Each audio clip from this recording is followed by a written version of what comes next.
I feel like I Anyway, we always can think just everybody are we else gonna has are better we shit gonna than me. do We should do some politics. So there's this like guy named Xanderhal, okay? And he's like my friend. And like when I was like a little bitty bread tuber, I was like, oh, whoa, Xanderhal. And Xanderhal was like, you can do your own bread tube. And I was like, I can?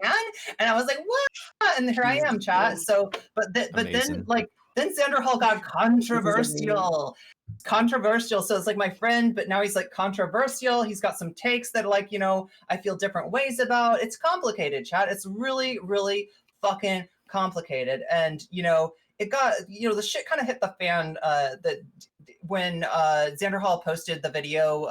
I'm sure most people have seen the video where Xanderhal just makes a strategic calculation about maybe, presenting his ideas as social democrat might ingratiate him more with some of the normies that he's trying to get a hold of. And this was like a little pebble that dropped in the pool that caused big ripples. And those ripples have been some of these people in this room have been involved in those ripples, right? And this has taken the internets, the left tubes, as it were, the bread tubes even, by storm.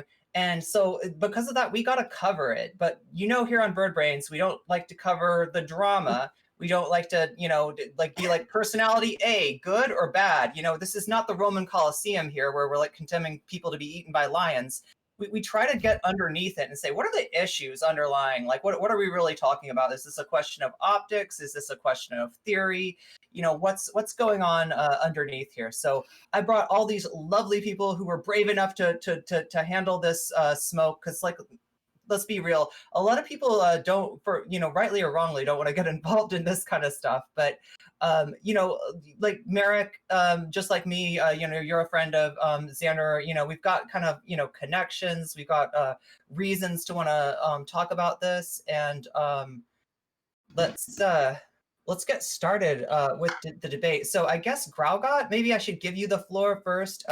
You did a video this week that's starting to take off on YouTube, and just like kind of a overall like opinion on some of the things that Xanderhal said, and you kind of made some conclusions based on that about what kind of what Xanderhal might be up to on social media. So do you want to start us off? All right. So I want to open up with this one.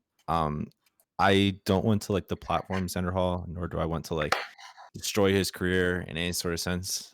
I just want him to get better, make better content. Because as it stands, I think there's a lot of really big glaring issues within his content, within his rhetoric, within his ability to convey at least socialist ideas from what I've seen, and in the way that he defends or like marginalized communities. I think that there's a lot to be desired within that itself beyond the label changes. And honestly, I really would like for him to focus on those things before we focus on like label changes. That being said, I generally think that his interest in labeling himself as a SOCDEM is more of a marketing decision than anything, than something out of principle. And to me, whenever you're making like decisions based off of marketing, it can be interpreted as kind of grifty.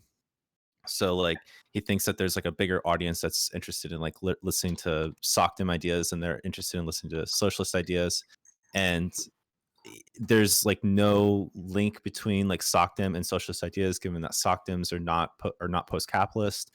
It's something to me that uh, is a very questionable decision, and I think that Xanderhal has made decisions in the past that he's wanted to market himself towards different things.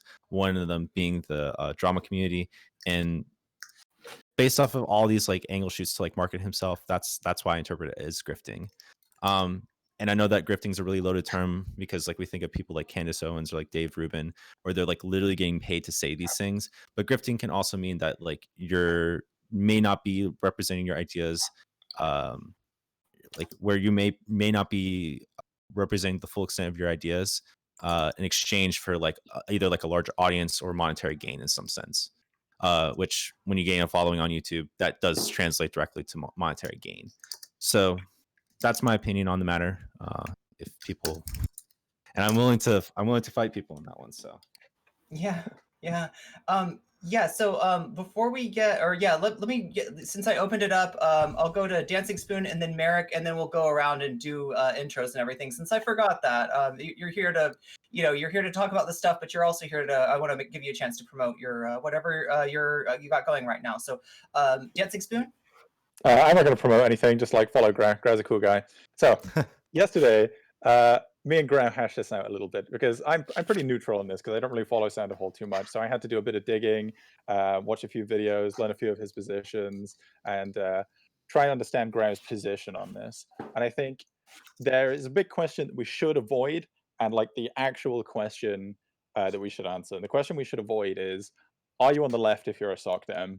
I think this question is flawed inherently, depending on how you understand it. I don't think it really matters to this debate.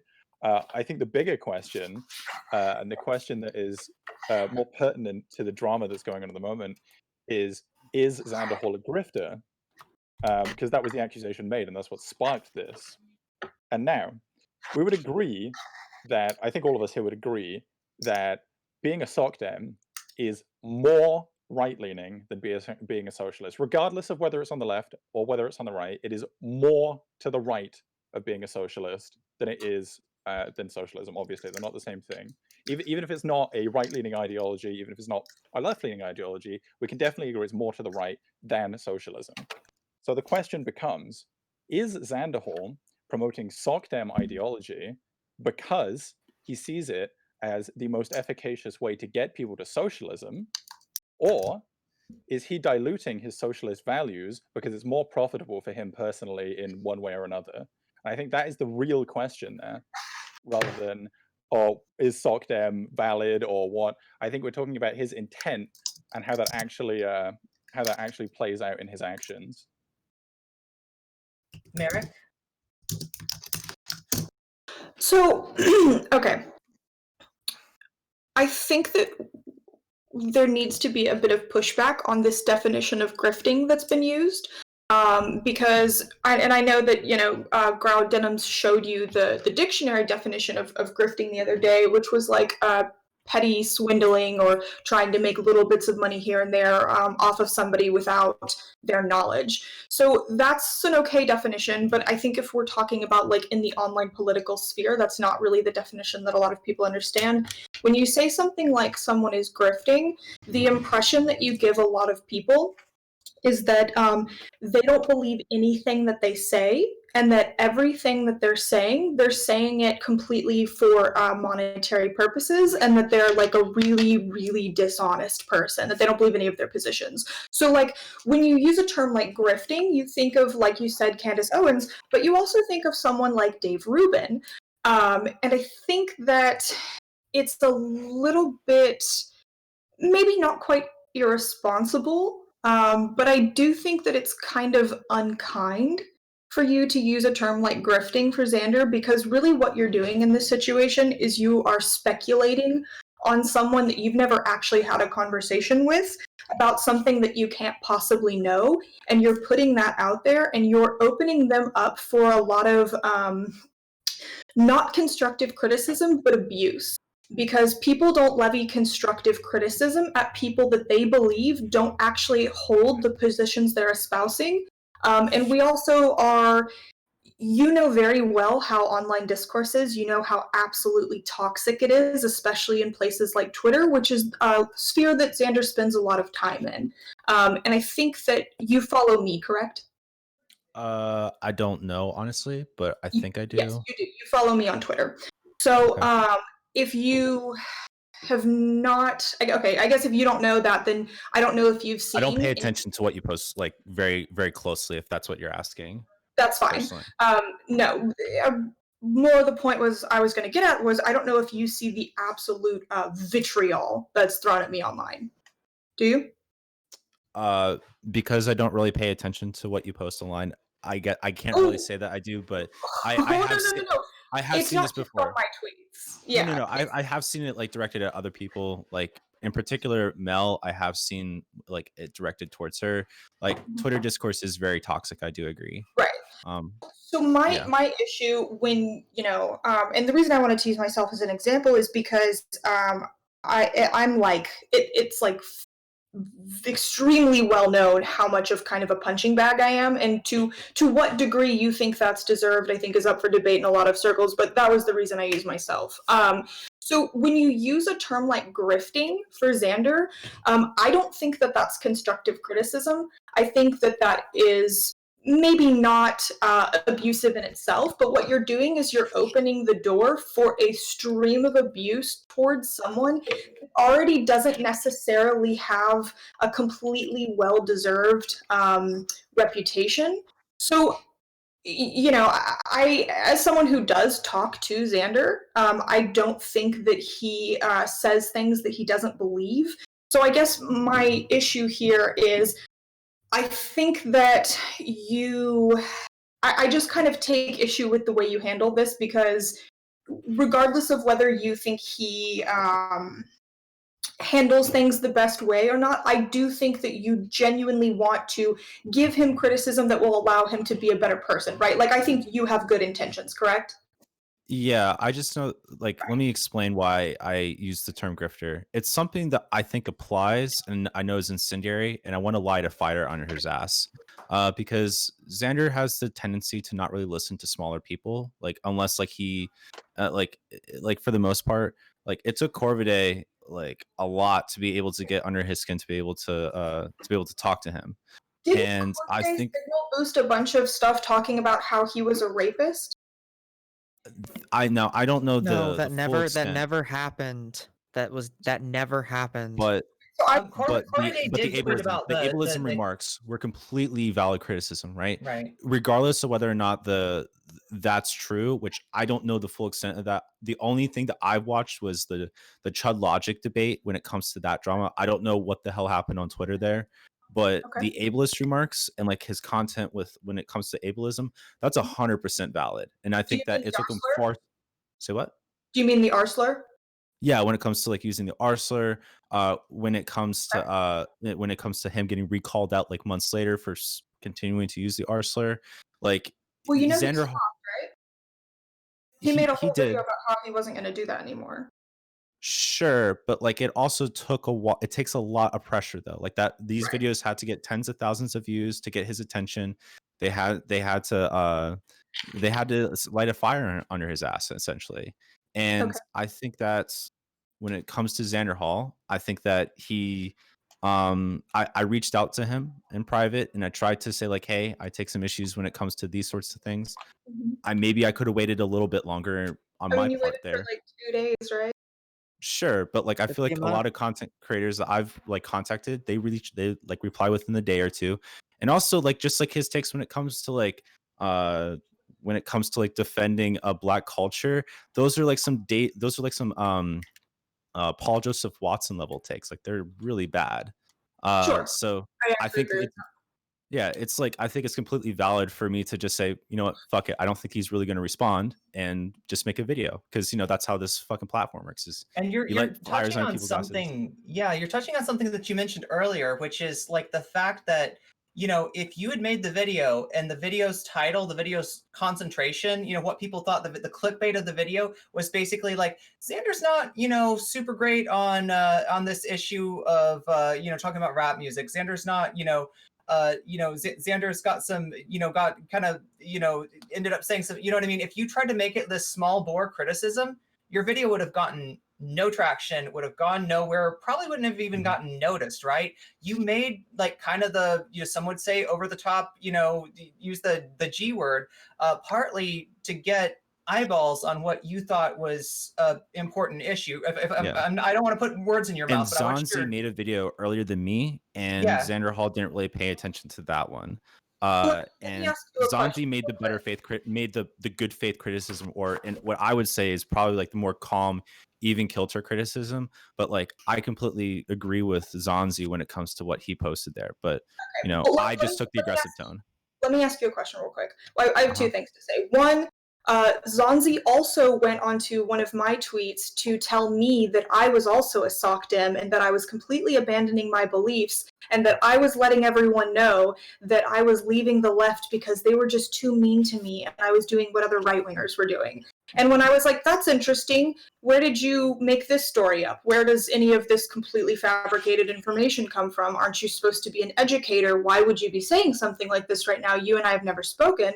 Zonzi was like, well, you did this, and showed a screenshot of Xanderhal tweeting that he was going to be identifying as a SOCDEM, and me saying SOCDEM Zan or something and putting socks. So that was his big evidence for why I was leaving the left, because they were too mean to me. So I don't know anything about you or your personal positions, right, but I'm just talking about Xanderhal's here. Hold on. So I'm bringing up a point right now for a reason.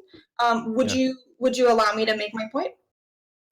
Like I'm just failed to see how this is relevant to like. Well, if you would let me make my point, you would. Yeah, go ahead. Sorry. Yeah. Thank you. So here's the deal. I don't know that we should necessarily be bringing up the credibility of people who are willing to completely fabricate things about other people. And now we're going like so many people removed from actually Xander to make points about Xanderhal, which I don't really think is a fair or valid thing to do about someone. The other issue that I have, sorry, I just got all worked up, is so basically what I'm getting from you is that you think that your opinion is so important that it is okay to kind of make incendiary half smears about someone because their reputation is less important than them having to listen to your opinion about them. And I don't think that that's oh, is right. it a smear Yes. if I'm Calling someone as a grifter is absolutely a smear. The amount of abuse that gets leveled at people who have any degree of visibility. It's accurate. Is it a smear? Wait. Can I? No. This is really frustrating. Okay, look, I'm gonna fucking stop everyone. This is really frustrating that I have to sit in a room and listen to a bunch of people basically say, oh, we should feel like you're not a person of color on the internet. Okay? I get levied so much fucking unnecessary shit that's like way more like exhausting and way more harsh than like a white cis dude being called a grifter. Like, well, Mel, just because you have abuse thrown at you doesn't mean it doesn't happen to other people. But the level of abuse that I get thrown at is completely different than the kind that Xander gets levied at because he can avoid it. I can't. You shouldn't be called a grifter either. It's not about being called a grifter. It's about his fans. I did a really mild criticism of him too, and I have his fans in my mentions calling me a racist and a genocide denier and the white meme and a fascist and a bunch of like ridiculous bullshit. But what does that have to do with what GrauGott is doing being unethical? Because Xander literally doesn't have to deal with nearly as much shit as marginalized people when they get caught in the crossfire for trying to speak up for their own experiences. Wait a second. Can I say something for 1 second? Sorry, just 1 second. Sure. As another person of color, all right, I have the power of melanin on my side. So when it comes to this argument, it is true that people of color probably face more abuse if they're in the public spotlight than any random cis white dude. That's probably true. But just because the abuse is different doesn't mean it's just equally it can't be equally as harmful to them. If someone harmful, because I know you're systemic racism society, Joker face paint. Still, cyberbullying exists. It is very harmful to people still. And yes, even big figures can face that as well. And so, I mean, I'm not all on board with Merrick's point here, but to say that, oh, it doesn't matter because someone else's pain is greater. I mean, I don't really buy that. I'm not saying it doesn't matter. I'm saying you can't compare the two. They're not comparable. I'm not saying that. Who compared Let me ask you a question racism really quick to get to the heart of the issue here, which is that this is a smear. Is it a smear to call somebody racist when they like do racist behavior, like when they say the N-word like all the time or something like that? Is it really a smear to call them racist for saying that? Well, so like if Xan is really a grifter, is it like a smear if he's actually being a grifter? not a smear if So it's accurate. the way you're framing this is a logical fallacy because you're like the logic behind this is really faulty. If you had solid proof that Xan was a grifter, then you could ask me this question. But the thing is, you don't. You're just speculating. No, So this is okay. if you This were is speculating that we someone haven't says laid out a case here, but what I'm saying is that like I think that like if is it like the question like and the only question here. you're forcing me to assume that your position is true, and I disagree. Okay, No, So I if can't it give the wasn't answer. Xanderhal, right? If it wasn't Xanderhal, right? Like But it it was is just Xanderhal. so if it wasn't Xanderhal, if it was just some random person on the internet and they were grift and we said that they were a grifter and they are grifting, is that a smear if the label is true?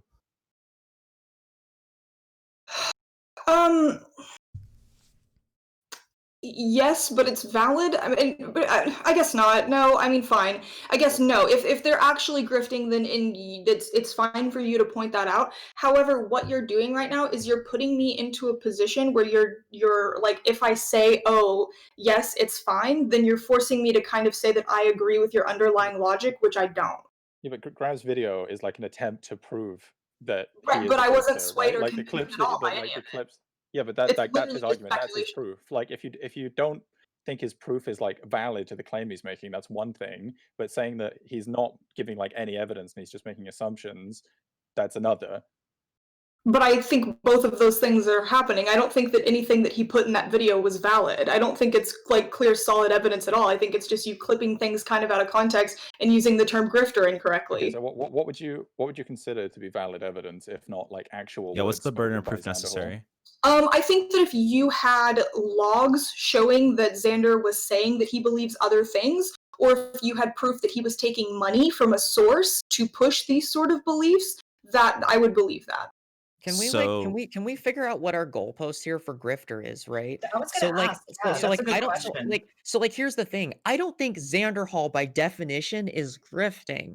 I think that Xanderhal is engaging in some behavior while changing his political goalposts really quickly in a kind of weird video fashion, while also kind of mildly slandering me for no goddamn reason. That's a different story. I don't want to get into that because it's not about me. The point is like the video can come off to people as potentially being grifty. Now, yes, Brau said the word grifter. I think that was said as a hyperbole or an inflammatory exaggeration. Yes, it is a word that I think, as was stated earlier, that we can all agree has a pretty standard definition, and when people levy it, they are considering you like Candace Owens or Dave Rubin. But the interesting part about that is there's a difference between someone who is forced in a position that they want to do this versus choosing to.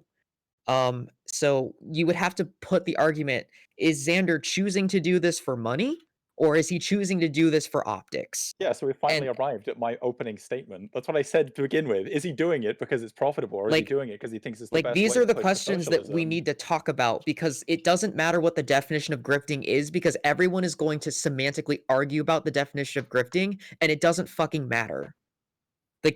Like this is a hill that nobody should die on and I think it's stupid. So the whole point is you're not going to be able to prove, is he doing it because he thinks it's better optics or is he doing it for more money? There's no way that you could ever prove that, so you're just speculating, so All this you whole c- thing is kind of pointless.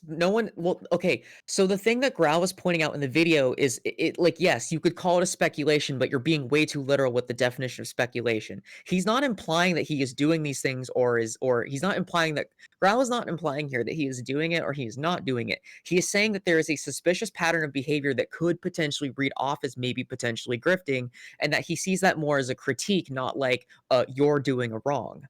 The problem is a lot of content creators, because of how they are positioned within the algorithm and within the discourse, if they get enough hate or have received enough hate and bad faith criticism, i.e. Xander might be a little bit defensive about it and might actually take it, a little bit harder than maybe he should, or maybe he's blowing it off. We don't know because we're not in his head. Right. I just don't think, I think this is a lot of people sitting around going, it's totally okay to poison the well. And I don't understand how this is an ethical position for anyone No, to take. like It seems pretty here's fucked the up, thing, to though. be honest. Here's the thing though. Well, What like it's It's not. Well, to me, Like, it sounds like none to of me. you would be okay if this was happening to you. You're not. I have You're heard it happen to me. It's really fucked up. you're not a Actually, trans person, so like, I mean, like I said, like the level of shit that like a lot of people get is different compared to the shit that like big content creators get if you don't have like certain like levels of privilege. And this isn't trying to say that like any hate that you've gotten, Merrick, is bad, but there is a difference. And I just like wish people would listen to that instead of just going, well, I go through shit. I know you go through shit. I've seen it. I've even defended you. So don't come at me and say you've gone through shit because I know this. I have like I'm I not have like trying to direct this at you. I'm it trying doesn't to matter if it doesn't matter if you're directing at me. You're being dismissive by saying, "Well, none of you can handle this because I went through this. I've gone through a lot of shit on the internet for fucking being a trans person." Well, it doesn't matter if you don't think that. That's the intent when you phrase it that way, Merrick. No, when I said no, I'm absolutely not trying to belittle anything you've ever gone through in your life. What I'm saying is, I have actually been called a grifter, which is the You literally specific just told the entire. topic. You literally just told the panel no one can go through the things that I went through. No, I didn't. I said you wouldn't like this if this was done to you. I know because I've had it done to me. I'm pretty sure that's what I said verbatim, actually. That's so different than none of you could handle this. I don't have any idea what it's like to be in your shoes.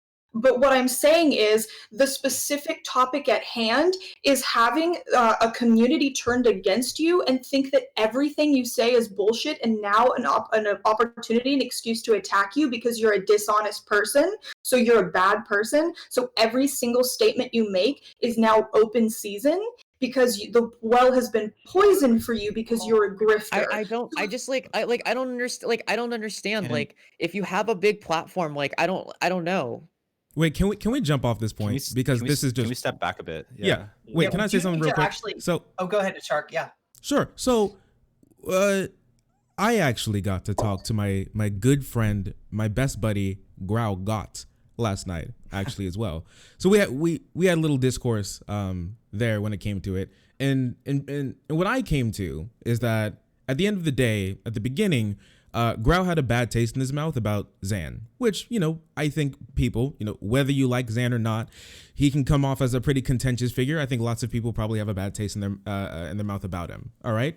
So when he saw like the totality of evidence from what he would call evidence for calling him a grifter, it seemed like that would be so. Mel, you said that his video came off as the tendencies that I was able to put together as me, GrauGott, makes it so he maybe kind of has tendencies that are probably indicative of him being grifter. That's a lot of like stuff there. I think we can cut that out. From what I got in the video and how I feel like a lot of people got from the video was that he's saying he probably is a grifter. And if we could drop the probably, even with some people, just say he's a grifter. Comparing him to like a Costco Vosh or whatever, Great Value Vosh. I think probably, you can say that he was just calling him a grifter for what he was doing. I don't think that's a tenuous, I don't think that's a really a big, leap to jump when it comes to there. But arguing on like the, whether or not he's a grifter, that's one thing. I kind of think that we should probably get to the evidence that Grau probably put up for whether he is or is not a grifter. I think that's probably a better argument there, or like a better discussion to have there. Also, I just want to like address the notion that we think like all grifting is like definitely bad. Like being a soc dem is probably like a pretty reasonable position. I'd probably agree with you on a lot of things. And even if you're grifting as a soc dem, that's still sort of like advocating in the same direction as I would. So I'm okay with that, even if it's not actually your true belief. So it's not like necessarily harmful to be a grifter in this subject. It's like, for example, woke capitalism. When capitalism is like gay rights are good, even though they're only doing it for profit. I This think is some people might actually disagree really with that one. Maybe this is still a good thing. That's really insulting. That might be nice in theory that it sounds like, oh, being a grifter might not be a bad thing, but in practice, people just use it to abuse you. So that's actually really insulting. It depends what the outcomes of their actions are. What? Well, no, it just opens as well. What does that have to do with It might not be. how a community It will might not turn be- on somebody and treat them? Like, there are practical, real-world consequences for your actions. So if you poison the well for somebody, you're just inviting abuse to them. So you can sit here and say, oh, it's not so bad to be a grifter. It's like, that's cool because you don't have to put up with the fallout of it being applied to you. Hey, So Grau. that Hey, doesn't Grau. really The matter. other thing too that I Does really Xander want to point poison- out here is that the label grifter, I use that to get his fucking attention, because the other half of his content, the other part of my video that I really am interested, I'm actually more interested than like defining whether or not he's a grifter, is like there are significant problems that Xanderhal needs to address within his content that we are not talking about, right? So I guess if I had to rewind the clock and take it back, maybe I wouldn't use the word grifter at all, because I'm more interested in talking about like how he views about like Black culture and those issues, and like how he's using Paul Joseph Watson level takes in a video describing Black culture and then speaking as an authority on these issues.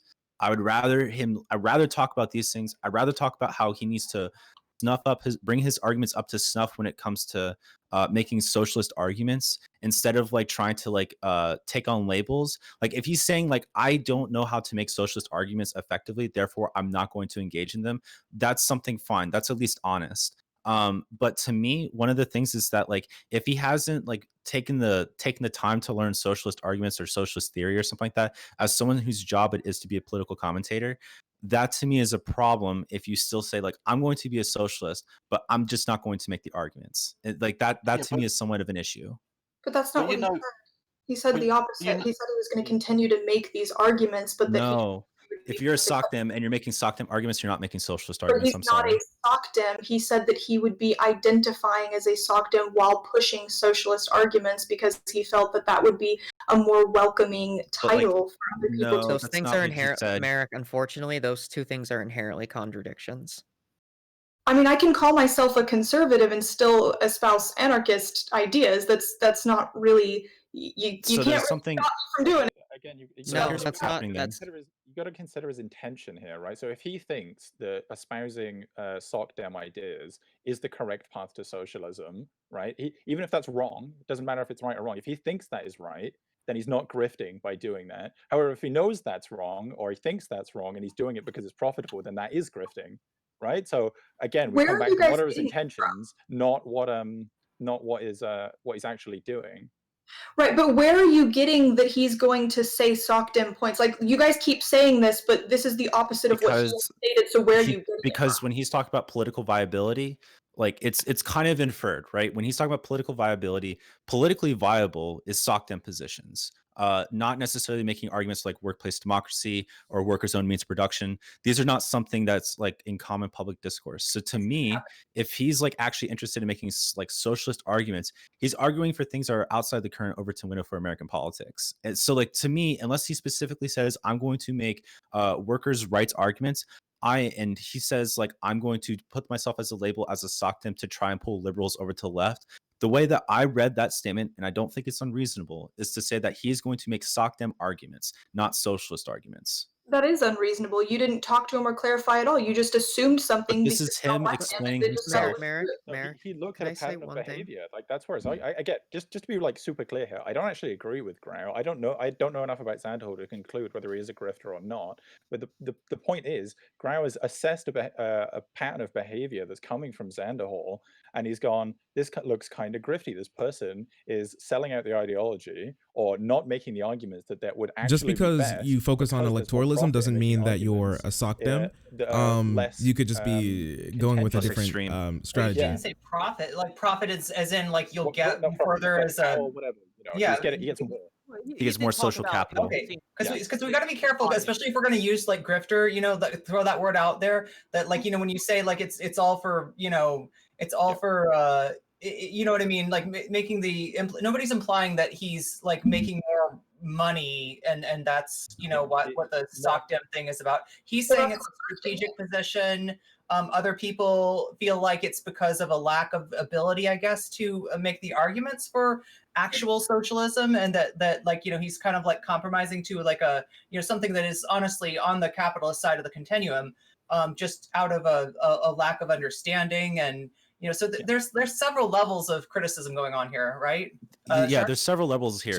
So like here's the thing. Given like my art, like here's my full argument for why I think that there's a reason for why he would want to grift, and then why he's going about this, right? So one is that I think personally that it's probably more marketable for people to make sock dem arguments, at least within the mainstream, than it is to make like socialist arguments. I think that there's a larger audience that's interested in hearing those arguments, and I think that he's just trying to emulate Destiny in that sense, because I know that Destiny is like probably one of the larger sock dems on the platform. And you know, I definitely don't think that like if you're a socialist, you think that like Destiny is a leftist at all. I think that when it comes to Xanderhal currently being able to make socialist arguments, I think that he can't really do it.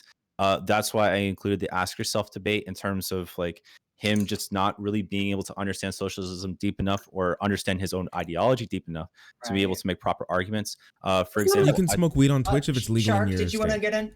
Yeah, I did. Thank you. I appreciate it. So, so when I was talking to Grau last night, he told me that he wasn't for like hiding your power level, right? So for me, it's probably like one of two things that Zan's probably doing, and it's probably either one, he's hiding his power level, basically, where he said that he's still a leftist, right?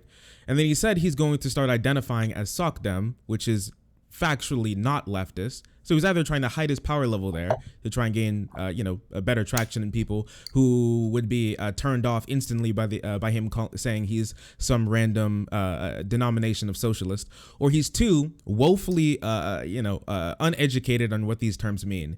And when Grau was talking to Denims was woefully misunderstanding what these words mean. I have no clue who Denims is. She just popped up out of nowhere. That was the first time I ever heard her speak for like an extended period of time. But when she was describing like social democracy, like the Nordic model, and then she said like Medicare for all is like a socialist policy, I was like, what is happening here? So, and then she said that she like alluded to those beliefs being something that Zan probably believes too. I mean, they hang out in real life. I would assume they talk about politics somewhat. Maybe they've talked about this. I don't know. I mean, I have no clue. But so he's probably doing one of those two things. I don't think I don't think that he's grifting. I think he genuinely believes in what he's saying. So that either means that he either is kind of uneducated or hiding his power level there. Kevin, I saw you raise your hand. You haven't been able to talk much yet. Yeah, no, I was just gonna, in terms of him being able to make the arguments, and by the way, I don't think he is a grifter. It's quite unfair for you to make that accusation if you wanted to have like the conversation about those wider points. But one aspect of it I think people are missing, and I don't want this to sound patronising in any way, but I am like the crusty old man in the room, it would appear. He's quite a young dude, isn't he? He's like 21, 22? He's like 21, I'm pretty sure. He's 21. Yeah. How much like theory could he have realistically read at that point to be like, he's not going to be an expert at 21, and he's not necessarily going to have a completely figured out picture of who and what he is. So the fact that he might change from one to the other doesn't seem particularly strange. Like I've changed since I was 21, definitely. That argument is fair. Like I'm not like I've even given him the charitable idea of being the benefit of the doubt for being young, but he does in tone and cadence in some videos and in some instances very much speak with a truth to power or tone of authority, and that to me isn't like a red flag or anything. It makes me second guess, because it's like if you come off as such an authority, you should be able to back up stuff. Like you should have all your shit together. You should have your facts and ducks in a row. That is my contingent, right? If I don't know something, I will willingly just say, "Dog, I don't know."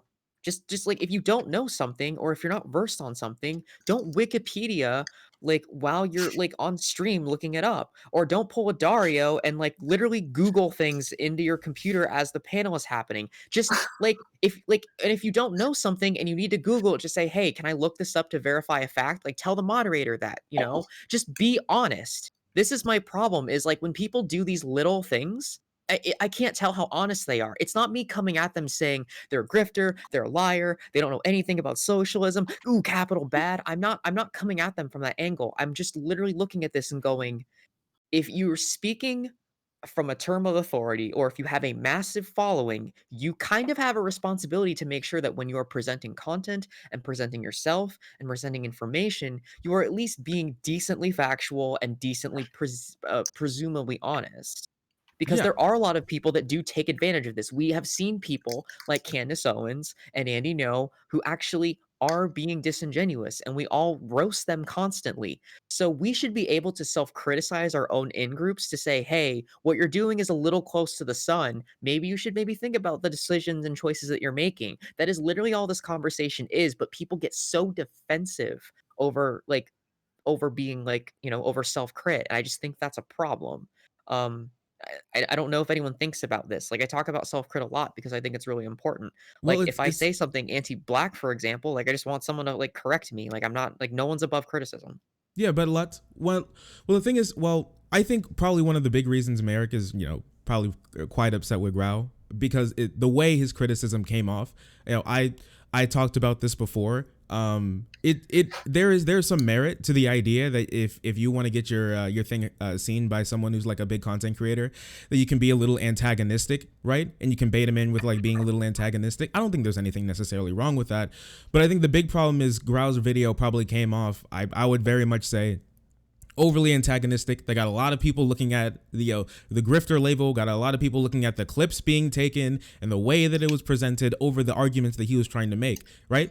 And then, that's a double-edged sword there, where you can be like, hey, you can make Grau's like, you can make the super calm argument and well put together a ContraPoint style video about why Zan's take on black culture probably isn't the hottest in the room. Or you can go guns blazing, call them every name under the sun, and then, you're going to get a lot of attention, but probably not the attention that you want, right? So that's really unfortunate. True. Yeah, but it also, I mean, did you say you waited 2 days before responding, was it? Yeah. Well, Because something that seems really odd to only wait 2 days and then get kind of a bit ass mad about it.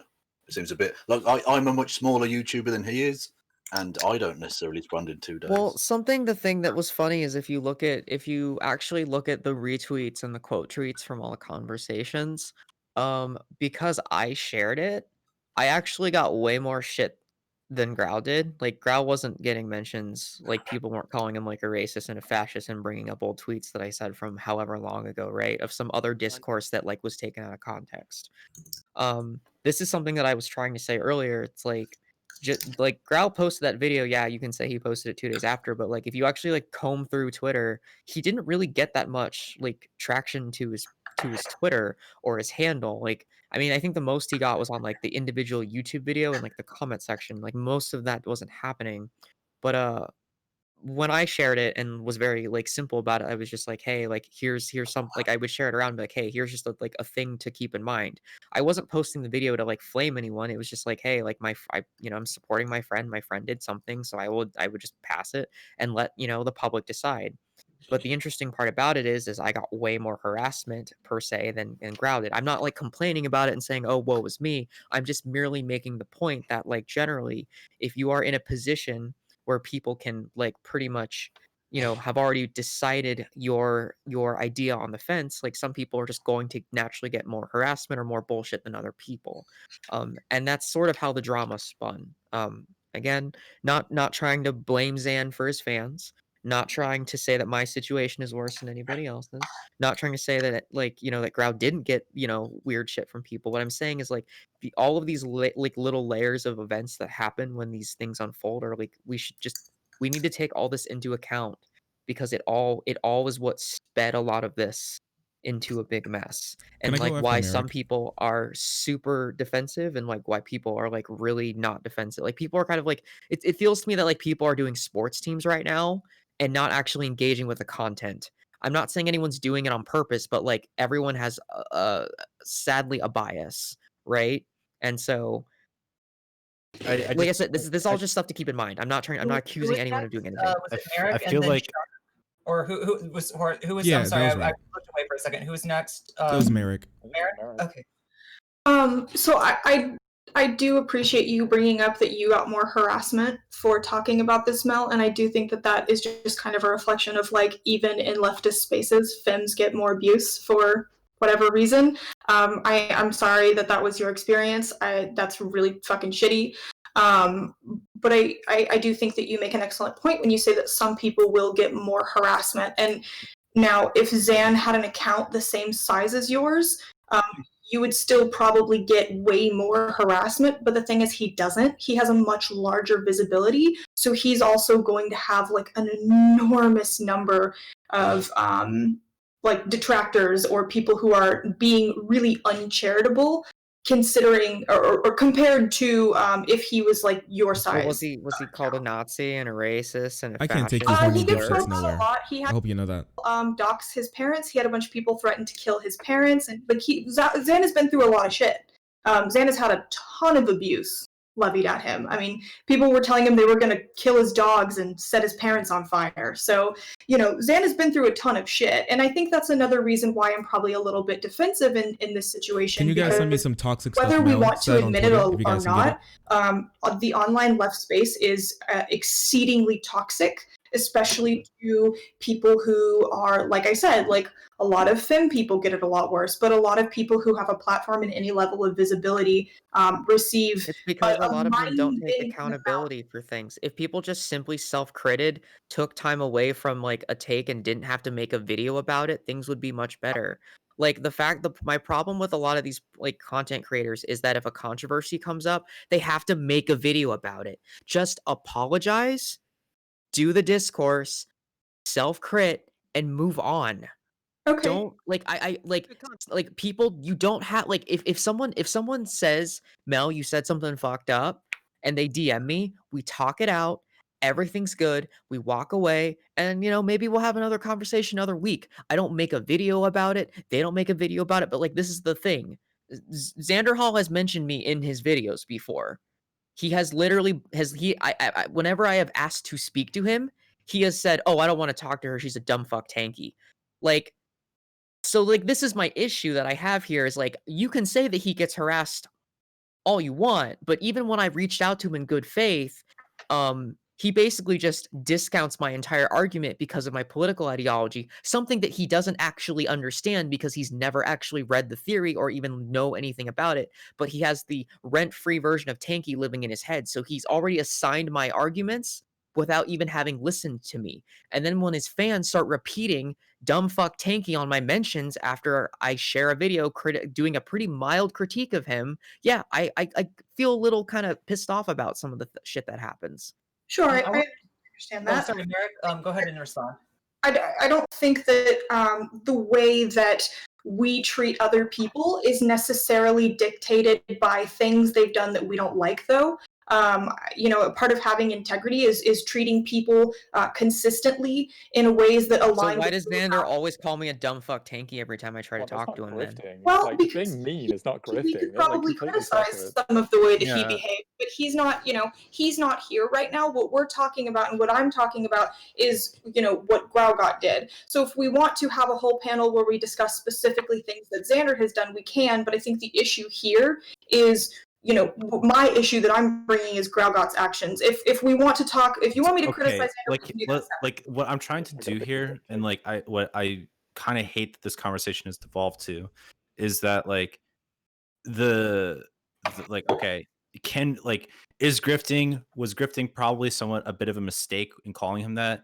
Probably, but like, is it like unreasonable to interpret his behavior as grifting? At least Yes. personally, no. Like Optimus, like also like interpreted like his whenever he wanted to get into the drama community as grifting, and it really like damaged his PR when it comes to that community. And like I understand that it's a reactionary community, it's really fucked. Right? Like, right? But like we're talking about the drama community here. Like, I don't know, like Optimus like shitting on you isn't necessarily a bad thing, especially if you're trying to get into it, and you like that is like literally an entry point of like now you're in an Optimus video, you're getting covered. You know, I mean, it's a strange world, and I wouldn't want to inhabit it, but that's, I guess, what Xander's chosen. I mean, maybe sure, I don't wanna understand the drama community as well as I thought I did, but like, someone making a video about you, having a positive like to dislike ratio, and over 3,000 comments saying like, "What the fuck is this kid doing?" Like, I would take that as a negative reception to It like what depends. It Xanderhal is really doing. depends. Like, I mean, if you are trying to get your foot in the door, that actually might be like a place to start out from, just like getting the people knowing who Mel you is a are. But you're right, it Marxist-Leninist, does so. poison the well in a lot of ways. So, but then you're almost arguing about tactics, right? Not about like intent or any of this kind of stuff. You're almost arguing about something that Xander may or may not be able to help. Shark, I'm sorry, you wanted to talk after Merrick. I got distracted. I didn't let you do that. I'm going to hand it over to you, and then who's next? Horse, and then Spoon. Am I right? Yes, please. Yeah, sure. Okay, so there are a couple of things that I wanted to respond to. I want to go back to Mel when they said that Googling during a debate is bad. I saw Denims do that, and I see a lot of people do that. Somebody hits you with something that you don't like, and you go, well, while they keep like throwing things at you. I think it's pretty cringy. Where I think a lot of that comes from is us being, on the side of being, our communities look at us as, encyclopedias or intellectual beacons that they can bounce Nobody off of. thinks And that, when dude. Nobody thinks absolutely not. I'm puny, and the type of people who are in my community who see me as some person who's fairly knowledgeable that they ask questions to, like Google. I mean, it happens, and I think it's ridiculous to think people like Zan or like Vosh or like Destiny, they don't get that. They get that a lot. I think a lot of that happens to a lot of people. When you put yourself out there, that takes a lot of confidence. People look up to people like that.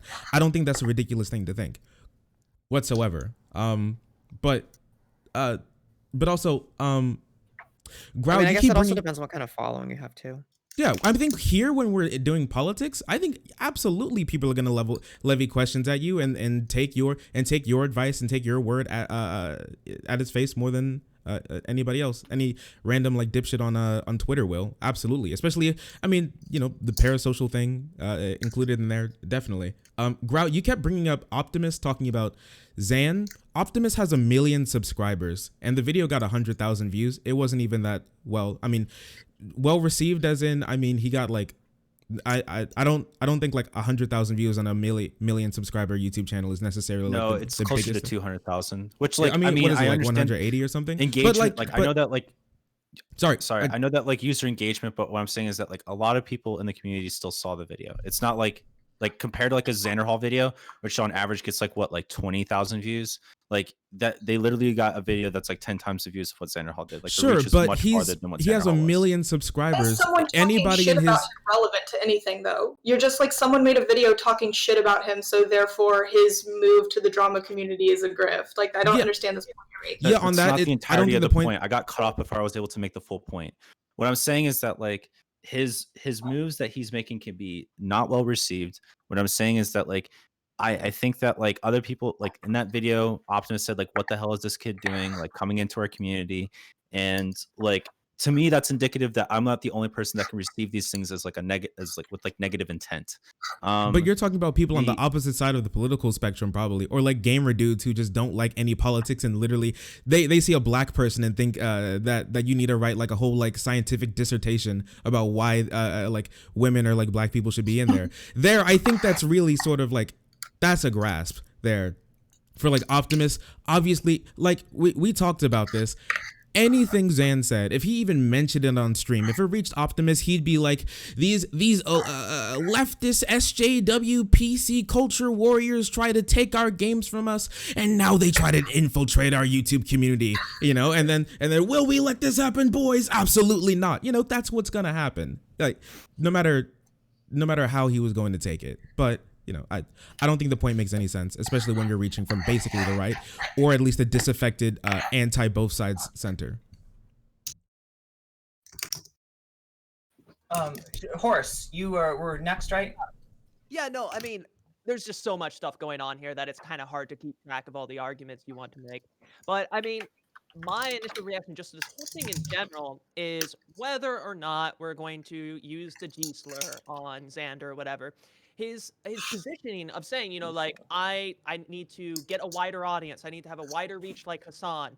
I need to integrate into the drama community. Whether or not we're viewing that as in bad faith, it's still strikes me as a form of opportunism, right? Like Yeah. he's seen a political opening that he thinks will enlarge his platform, enlarge his reach, enlarge his engagement, and whether or not his intent is, I want to do this to try to bring people to the left, I don't think there's good evidence that these creators really are making people into hardline communists. I think there's probably a lot of people who are becoming social democrats. I think that's kind of where the line ends.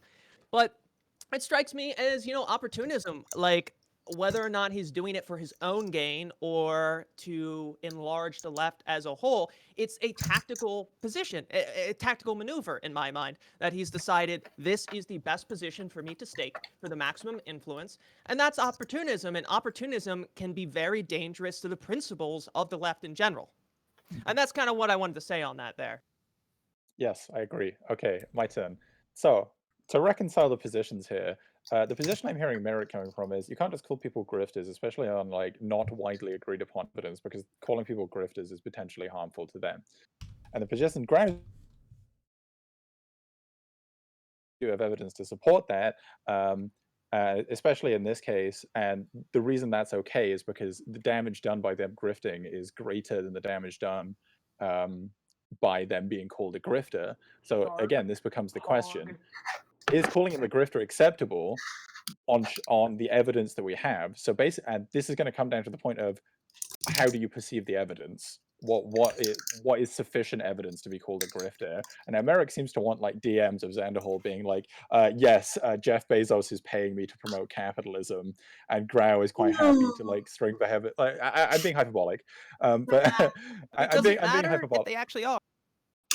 I think asking for concrete evidence is not a crazy position or one that should be made fun of. I think that's the reasonable, rational position to take, actually. We do this quite frequently, actually. We say, I agree with you, well, actually, Silver. there's I'll a bring string this of up in a behavior second. here, and we've got evidence of them acting like this. Perhaps their intentions are this, rather than actually having them explicitly say, yes, this is my intention, right? Like, for example, if you don't say anything like specific, it's like systemic racism. That's a great example, right? Well, there's nothing specifically racist written in the law or like in culture, but yeah, it like obviously exists, right? We can read between the lines and draw a conclusion that exists there, and that is like sufficient for Grau's evidence. And I think coming to a conclusion in that manner is a reasonable way of doing things.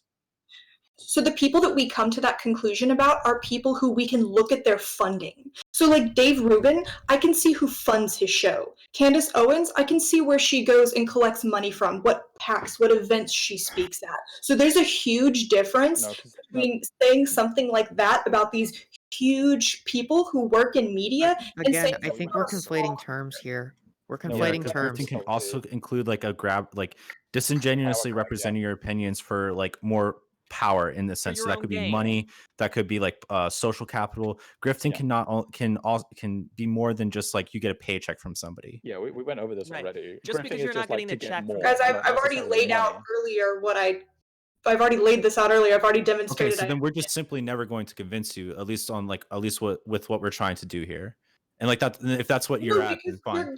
You're literally but like if we can't even agree upon the definition of grifting, then we have nothing basically to like discuss. left-wing Twitter drama. We this is the thing, Merrick. It's like we don't agree exactly on the position of grifting because like my interpretation of grifting isn't just Candace Owens or Dave Rubin getting lots of money. Grifting also could include like patterns of behavior that could result in doing something with ill intent. Now it doesn't like ill intent doesn't mean he's doing it on purpose. It could just be just a product of a behavior pattern that he wants to engage in for himself, and maybe maybe Xander doesn't realize that what he's doing is potentially sus, or a little off-putting to some people that actually were supporting him for a long time. Like that's really what I think is being pointed out here, is that like I think that you are very much sticking to a very hard definition, and I don't think I think we're conflating terms. Like we just have like a slightly different definition, because I think so like your definition of grifting is way more narrower than mine. I don't think my definition and your definition are right or wrong. Like I don't think yours is like any better than mine, or mine is better than yours. I think that like you just have a more narrow version of what you think a grift is, and that's fine. I would agree with that. Does that make sense? I mean, look, we do have to admit that like it does pose a problem. The fact that like all of us in some small way fit this definition. Like if I were to let's say that a bunch of people come in here for a debate. I'm of mixed minds on it. I've got opinions on one side. I've got opinions on the other side. I'm taking the nuanced, like, shit centrist point of view. And let's say that, like, I feel like it's unbalanced and I jump on one side of it just to kind of, even things out. Am I grifting then? Because I'm presenting one part of my No. point of view and No, not there's the a difference between, like, No, devil's you're advocate. playing devil's advocate in that Yeah, instance. Like Yeah, that's devil's advocate because is for grifting. one particular Difference. instance, you're just playing the devil's advocate in that instance. But What what's the Xanderhal difference? is attempting to do, at least what I'm interpreting, is he's redirecting his political advocacy and like restructuring his content in a way that like is going to be long standing. So I it's like going to be Bring consistent in pattern more behavior. influence and revenue. Do you know who Bo of the Fifth Column is? Yes. Yeehaw. Do you think he's grifting? No. What does that have to do Why? with any How's of it any this? different? What do you mean? Actually, this is a What do you really So like? what How is Bo this is a does, red like how is this relevant?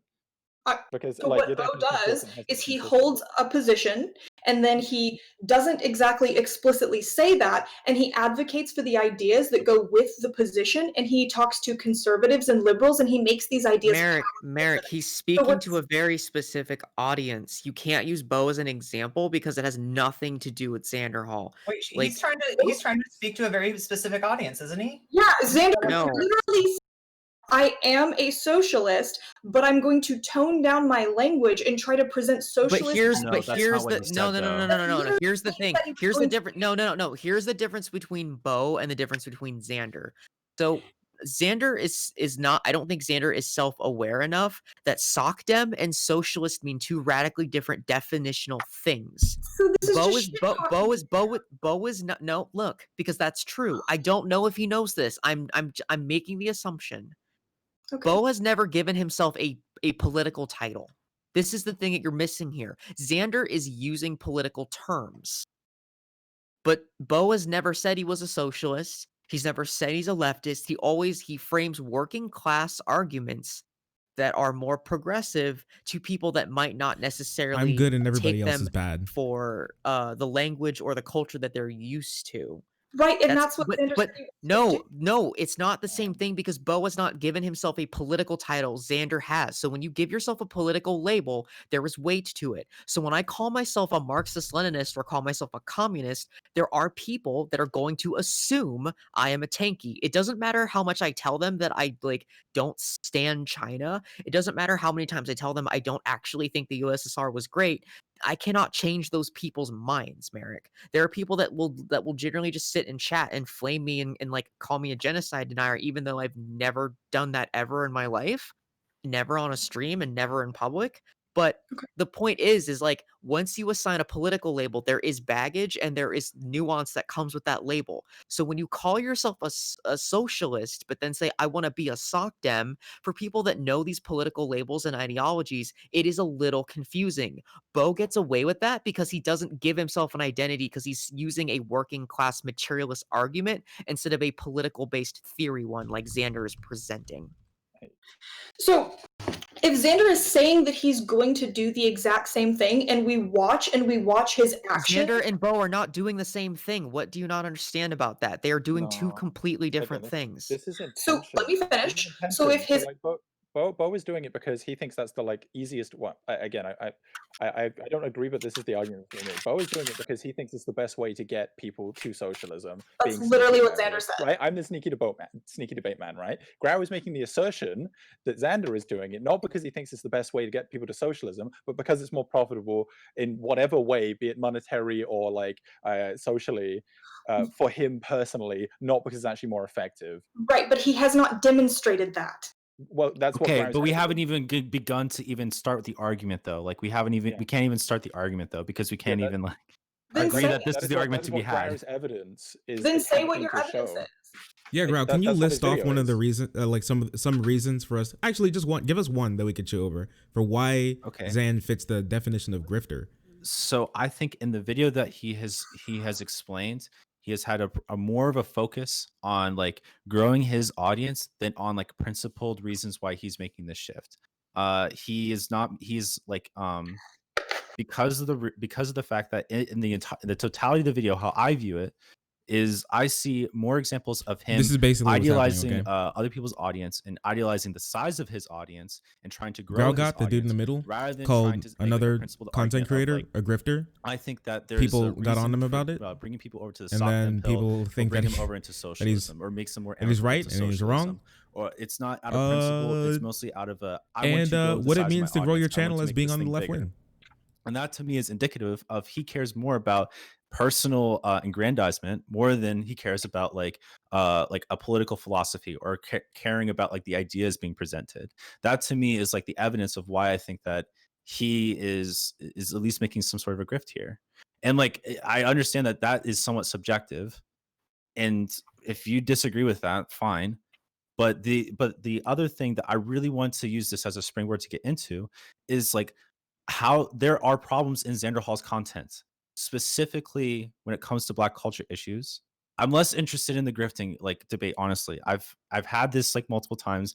I recognize that maybe using grifting is a bit of an extreme term here, but I still think that it's an effective springboard into the other things that I lay out in this video, which we haven't really even touched. Which is like, is it appropriate to be using like to be saying like bring up manners arguments when we're talking about Black culture, or to talk about like hip hop as like reduce it down to like about money, how well you can rap in weed. Like these are things that are problematic within his content that we could be focusing on and really criticizing him for, that I really hate the fact that this grifting point has really overshadowed. And I really want to like criticize Xanderhal on these points, because like even if he's going to be arguing for sockdom positions, if this is like a part of his advocacy for sockdom positions, this is abhorrence. This is not something that we should be that we should stand for. Can I go after Kevin? Yeah, Kevin, I saw your hand, and then Shark. Yeah. I was going to make the point to Grau about potentially the argument he used a second ago being turned back on him.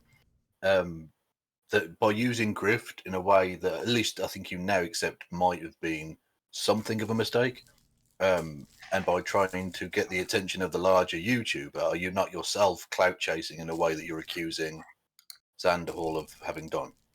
No, because like I don't personally care about the size of my audience. I care more about like trying to like I care more about political advocacy. Well, it sounds like that's just different strategies a little bit, Grau. Like it almost sounds like, because like Xander, you could make the argument like, that Xander wants to grow his audience to be, to enrich himself personally. Now, just so people understand, Xanderhal's not rolling in the dough. Xanderhal is not Vosh. Xanderhal is kind of like just barely making enough money to support himself at that point. I know this is going to be a big spicy take that a 50,000, strong YouTube account doesn't make that much money. But I'm telling you, folks, a 50,000 strong YouTube account doesn't make that much money. Xander could say that, he's trying to grow his audience, and I think he does say that he wants to reach more people, and he thinks that if he dilutes, and I'll grant that it's a dilution of the message. It's not, it's not communism, it's not socialism, it's something else, but that he can make more impact in the material conditions of people by pushing a larger group of the people slightly to the left, whereas you, GrauGott, you want to take a smaller group of the people and push them firmly, that's the right, firmly to the left. Don't anybody get confused. I wasn't like suggesting pushing to the left. Pushing to the left. I don't think GrauGott GrauGott and Xander are. I don't think GrauGott wants to push a small section of people further left. Well, that's I what you're don't. saying, right? Is that you I want didn't quality? You want to like No, that's not not. too No, much. that's not his argument at all, Irene. You're assuming a lot of intent here, right? So you're assuming that Xanderhal is doing this because he thinks it's efficacious and not because it's profitable for him. And then you're assuming Who's that assuming? Are you talking to GrauGott or me? you. And Okay. and you're assuming that Grau is attacking Xander not because he thinks Xander is wrong and deserving of criticism, but because Grau is clout chasing. Oh my God, no! I didn't. You're talking to somebody else then, because I didn't say Grau. No, Kevin is saying that I'm trying to be clout chasing here. Yeah. And no, what I'm trying to do is I'm trying to levy critiques in a manner that I think will reach the creator. And I think that like the reason that I took this approach was because I know that Xanderhal frequently doesn't respond to criticism of people that are smaller than him unless they are like unless you light a fire under his ass. So that's why I feel that like I understand like the principle of clickbait, and that sometimes you have to get over your skis in order to make something happen. I 100% am on board with you. That's what I was saying earlier, that every time I tried to reach out to him, like even in good faith, like I'd be like, hey, like I would like to talk about this with you, and he would never respond. Like if I would add him like, hey, like I saw this, can we talk about it? And then I would hear on stream or hear from someone that he's just calling me a dumb fuck tanky, and so I started being more inflammatory because I had no That's fair. choice. Because if he's not gonna Fair. Well, listen can I- to me being nice, you know, what if I just like throw like a baby jab? I think the worst thing I said was like, I think I was like, well, if you keep this up, your pattern of being ableist and racist is going to keep showing back up or something like that. Or you're still consistently showing ableism or racism, you know, like that's, you know, like the fact that I have to like do that to reach somebody seems kind of silly when I'm also like technically a content creator in the space. Right? Like if you want to listen to marginalized people, like if you claim to listen to marginalized people, if a marginalized person is coming to you and saying, "Hey, you might be doing a baby racism, like can we talk about it?" I would hope that like as someone of privilege or someone who has privileges, you would take the time to at least listen to it and at least Inflammatory like humor that it eczema. might not be like necessarily bad faith. Now I understand that there is a little bit of defensiveness to that because there probably are people of color and other marginalized people that have come with them at bad faith. So I understand why there might be part of that hesitation. But like, doesn't that kind of come with the territory of being a content creator? Like sometimes you got to mull through all the really bad people to listen to the good ones. I'm going to use another example. So it's like when Merrick said some questionable things on Twitter and, you know, she walked away from the thread and some stuff happened. And there were actually a lot of marginalized people that were trying to reach out to her, but they got buried in everyone else's replies.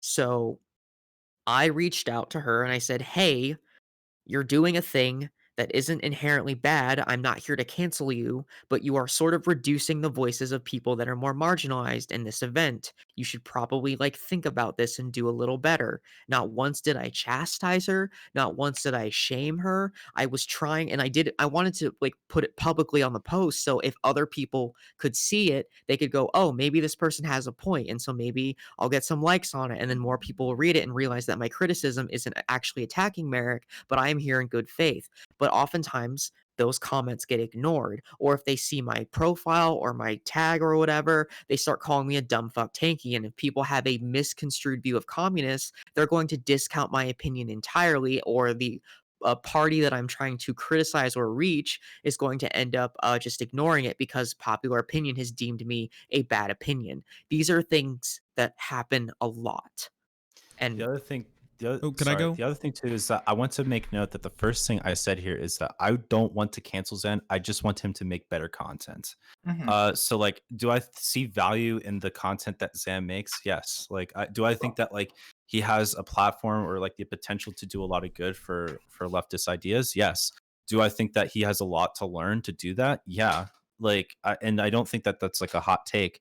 But like, I do think that like, and like Mel said, and like I said, you kind of have to take aggressive stances when you're small and you're trying to punch up to creators and like critique them, because like I generally find like some of his takes problematic, or some of the ways that he engages in discourse problematic.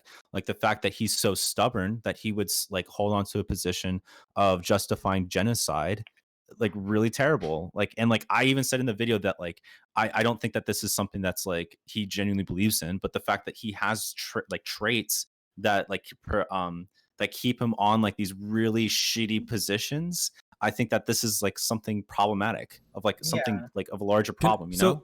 So can I mention something? Okay. Yeah, Shark and then Kevin. Sorry, Kevin. Amazing. Yeah, that's okay.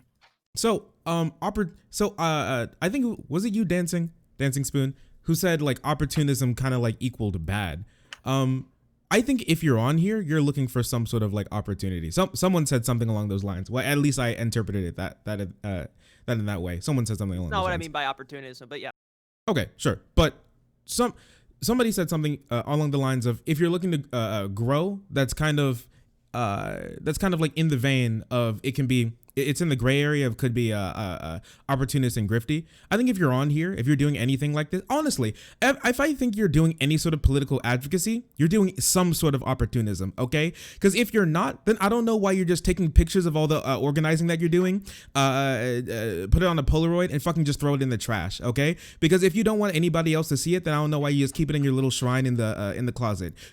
If you want more eyes on what you're doing, then you want to grow your platform. I don't know why wanting to do good in the world and wanting to grow have to be mutually exclusive. To me, honestly, a lot of people have seen that they can be like right here, perfectly go hand in hand, one in one, because it just makes sense. If you want more people to believe you, then you don't want to be standing in the middle of like an empty alleyway. You want to be able to reach the most amount of people possible. So obviously you're going to try to be as popular as possible. Vosh says this. Do you guys think Vosh is a grifter when every time he goes on a rant, I want to be the #1 YouTuber, bigger than any person. I want to have 9 billion subscribers on YouTube. 9 billion subscribers don't even happen. You know, I mean, just it just makes perfect sense to me. Wait a second, I have a couple more points. I'm sorry.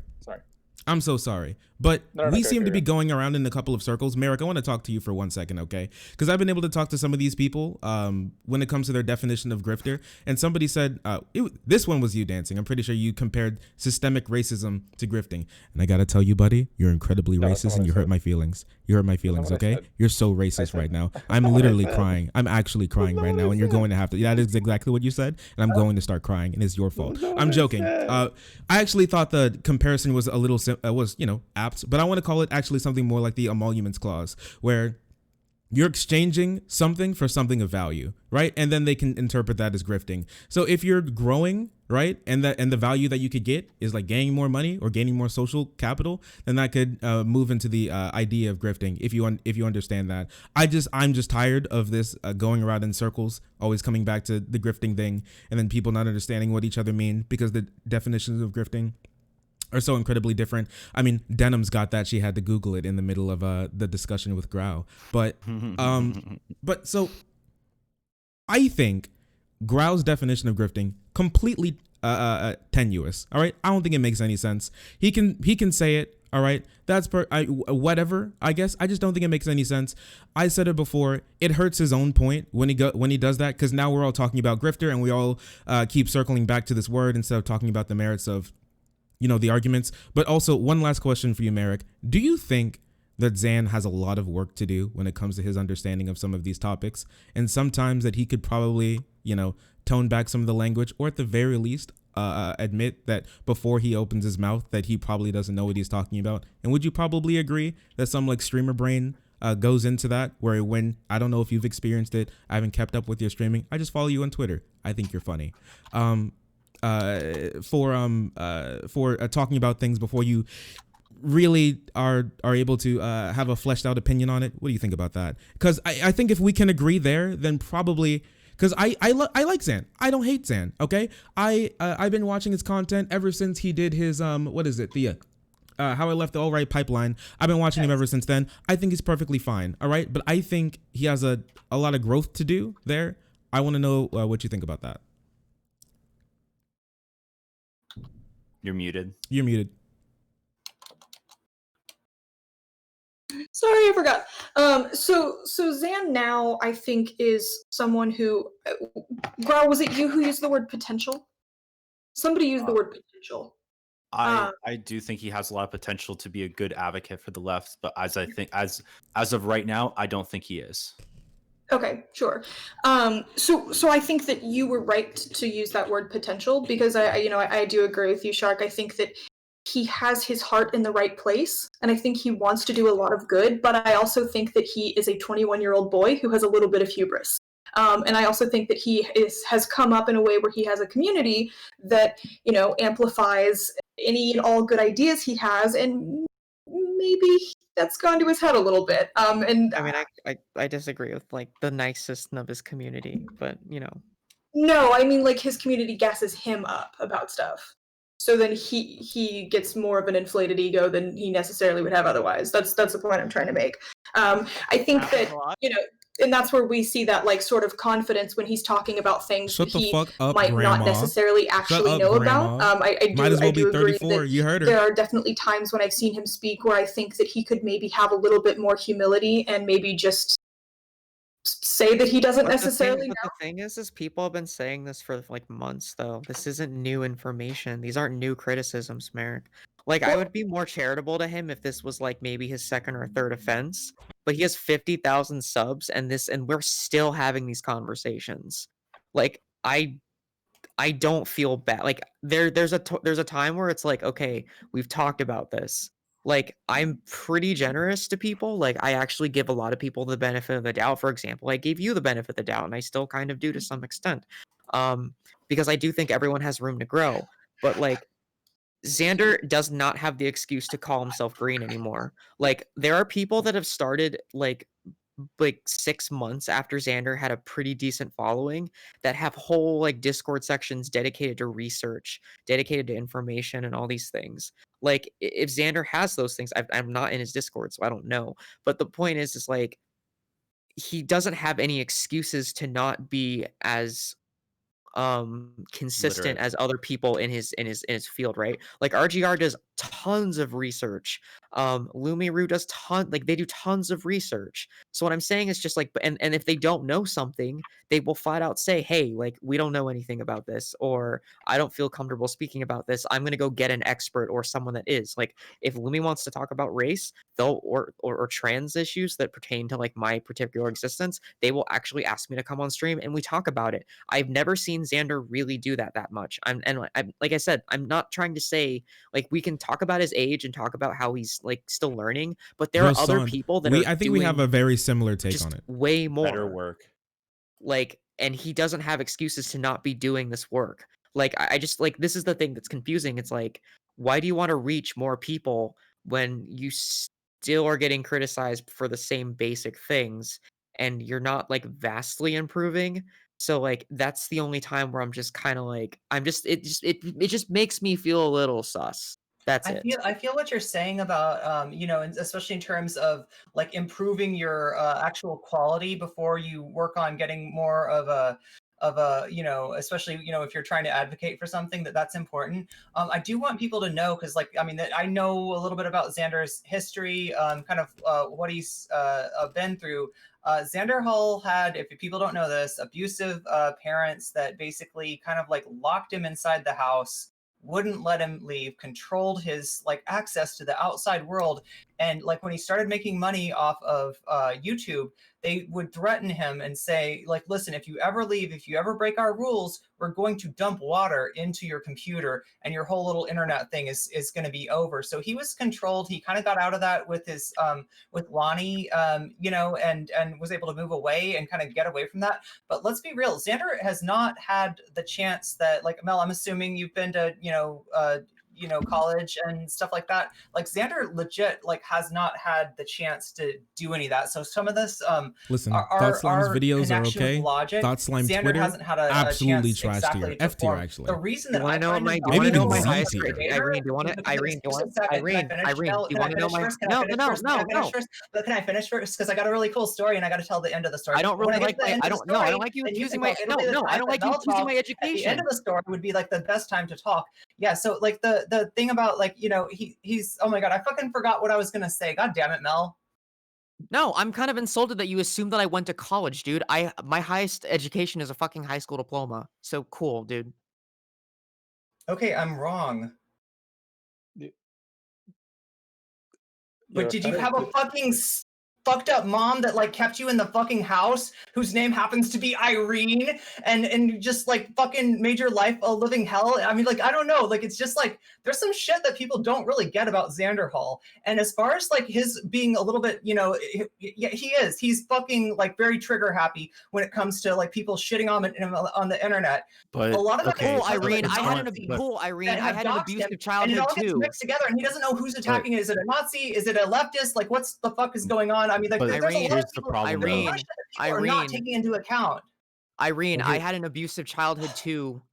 Like, what do you want? I don't want to compare everyone's oppression. This isn't the oppression Olympics. But that's exactly what you're doing, and you fucking always do this. This is your debate tactic. This is your shitty debate bro thing, okay? And just because it comes from a different perspective doesn't make it any less shitty. It's still disingenuous. Can we take a step back here? Wow, that's really fucked of you to say, Irene. Yeah, I so don't think it was any spicier than what you said about me. I So- live for drama. You literally just assumed I went to college, Irene. You got me, Mel. Why would you assume? Should I just Why like would you kill assume? my... No, could- why would could you I- assume? Why would you assume that I went to college? You literally In a video defended Zan, but your point to defend Zan was like, "Oh, you probably went to college, Mel." Like, what? I was wrong. Inhale the spice. Yeah. Why is everyone like can we Mel, stop when I'm making wrong, I'll assumptions? say I'm wrong. I don't know if I've exactly heard you do that. Hey, on there's a stream. cat. That's a really cute Sorry, cat. sorry, Yeah, there's Irene. a I just don't cone like. on I just it. Just really once. love being. Just I really once. love cute being cat there. I would love to see disrespected. that. It looks like ice. You know when you do you guys have Kona ice where you guys are? Did you have that when you were in Kona? school? Sorry. Yeah, it's Chill. like a little truck, and it came in high school. And then you guys, you ask your friend for like $5, and then you can get some shaved ice, and you can put as many of the colors that you wanted. That's what the cat looked like. He looked like a cone of shaved ice. A good boy. Well, good boy. But Aw. instead of listen, as fun Aw. as I that. like the Oh, I didn't see That the cat was- just now. I'm sorry. Let me make this big. Uh, Oh, He's okay. a I'm good sorry. cat. I'm But like, okay, absorbing the for cuteness. someone that doesn't as someone that doesn't understand that, and as someone who may not go deep enough into his content to really understand where he comes from and in his story or whatever, if Zan is the first exposure to these ideas, I don't feel like people's backstories particularly matter when it comes to these ideas. Like not to say that like it's to discount them, right? Not to say that it can't be something to enhance, right? But I don't think that like if someone has a bad take or like someone is saying something that's wrong and that could be potentially damaging, that like their background can be used as somewhat of an excuse to say that like, oh well, this is maybe why they might have some of these like bad takes. And if like I don't really know what Xanderhal's like background is, and to be frank, I don't particularly care when it comes to like his like how he formulates his ideas. And I would rather him like create better ideas and like develop these ideas in better ways. And I don't think that people's backgrounds are particularly relevant when it Grau, comes to like Wait, can I jump in for a second? I do think that Grau, I do think that you and Xander should talk, and I'm going to try to facilitate that as much as I can, because I think that you have something to tell to Xander that he might be able to hear, and if I can make that happen, I want to make it happen. yeah, yeah, I've it's reached not out to good, other it's people not- have reached I've I- also but I reached think out to that other people. people's backgrounds do matter, right? And I don't think Mhm. that like I was wrong to assume that Mel didn't that Mel had a chance to go to undergrad. Like I made that assumption based on her level of knowledge. It sounded I made an assumption that was wrong. Some of the assumptions that we're making with Xanderhal are wrong. Some of the assumptions, especially about his like lived experience, are wrong. So, Grau, I think we can have a little bit of charitability to Zan when it comes to his background. Now, I understand your point. I'm not sure if you're articulating it the best. So basically, Probably not. now let me know if this is right, and I'll try to steel man you, okay, buddy? I love making my boys steal. So, so what I'm thinking you're saying is that when it comes to the point of contact, when someone clicks on a Zan video, I don't think they get like a Batman style flashback to like his life or whatever. They don't get the context. All they get are the arguments, right? Well, I understand that point, and I actually kind of agree in the sense that, yeah, at the point of contact, when it comes to people that he's trying to advocate, whatever policy about or dunking on the quartering, whatever, his background doesn't matter. But when it comes to assessing him, I think it probably does. Now, Okay. Just because you have a bad background does not necessarily mean that you get like carte blanche ability to do whatever. But with that being said, when we're assessing him in this way, I think it's perfectly reasonable to say, hey, someone comes from not the best background. And while that is not a crutch, all right, I have ADHD, all right? And not a single one of my teachers, even the ones that definitely understood, ever let me use it as a crutch for not doing, necessarily well or not doing my homework or something along those lines. But they did sympathize with me and understand that, hey, this kid has a harder time than other kids. And I think that's good for if we're, I'm not going to be like, Master Shifu here for my Poe and try and be like, we're going to be his teacher or anything. But if we're going to like assess him, and if if we are correct in saying that you actually want to make him better, then I don't think that we can just hand wave his history, but also not just give him a pass and say just because he has a bad history means that he can do whatever he wants. I think we can criticize him on that, but I think you should have a little bit more humanity. Sure. That's fine. But like, I feel like sometimes, we can be a little too. I feel like sometimes that can be used as a bit of a crutch to excuse bad behavior at times. And while I do understand that, like, when it comes to Zan himself, like, while I agree that, like, while it's understandable how he might come to these decisions if we're being charitable, like, I still don't think that it excuses them, because what I would like to see is that for every single video to be able to exist as a pillar by itself, especially when you're talking about these issues. Like, you shouldn't have to like understand a person's life story to be able to create a video that can stand by itself and can articulate points effectively. And I guess that's like kind of like what I'm saying is that, like, for if we're given that the left is kind of small comparatively to the majority of mainstream politics, I want every single point of contact to be a good one if possible. Um, so if there are bad points of contact, I think that we should criticize other creators for making that, and then for either like try and do some self reflection as to like whether these are good things to be doing or bad things to be doing, and whether it's effective. And that's kind of more or less the point. And while like it can, we can be like a little bit more forgiving, I guess. I do think that that shouldn't mean that we shouldn't criticize them. You know what I mean? Yeah, I'm gonna get up for 1 second. Sorry. I mean, And like the reason he's being so harsh with the criticism is because he has to punch up in order to get noticed. right. Mhm. Yeah, I mean, just to say, add on to that too, like, just because somebody had a traumatic experience, a terrible childhood, that doesn't mean we can have sympathy and we can understand and, give them a little bit more slack, but that doesn't mean that we should disavow all responsibility for their behavior in general. It's just like, Dahmer had a fucked up childhood. Yeah. Well, Xanderhal hasn't eaten anybody. No, to be I fair. know, and that's hyperbole. I That's agree. hyperbole. Actually, I agree with you. You're right. That's a good point. I mean, I said that as hyperbole intentionally, but I was just teasing you. Also, do we definitely have proof he hasn't eaten anyone? Oh shit! That is put good. the That is burden a of good proof point. on No camera. rumor. Go on Twitter to post that right now. Really? Can we draw a pattern Okay, of behavior somebody that might somebody happen DM someone? Xanderhal and People. ask if he has a bone altar. Kevin and Okay. Mel proving me wrong on my own stream. Like, what the fuck? Okay, who's next? Who's gonna shit on me next? Merrick.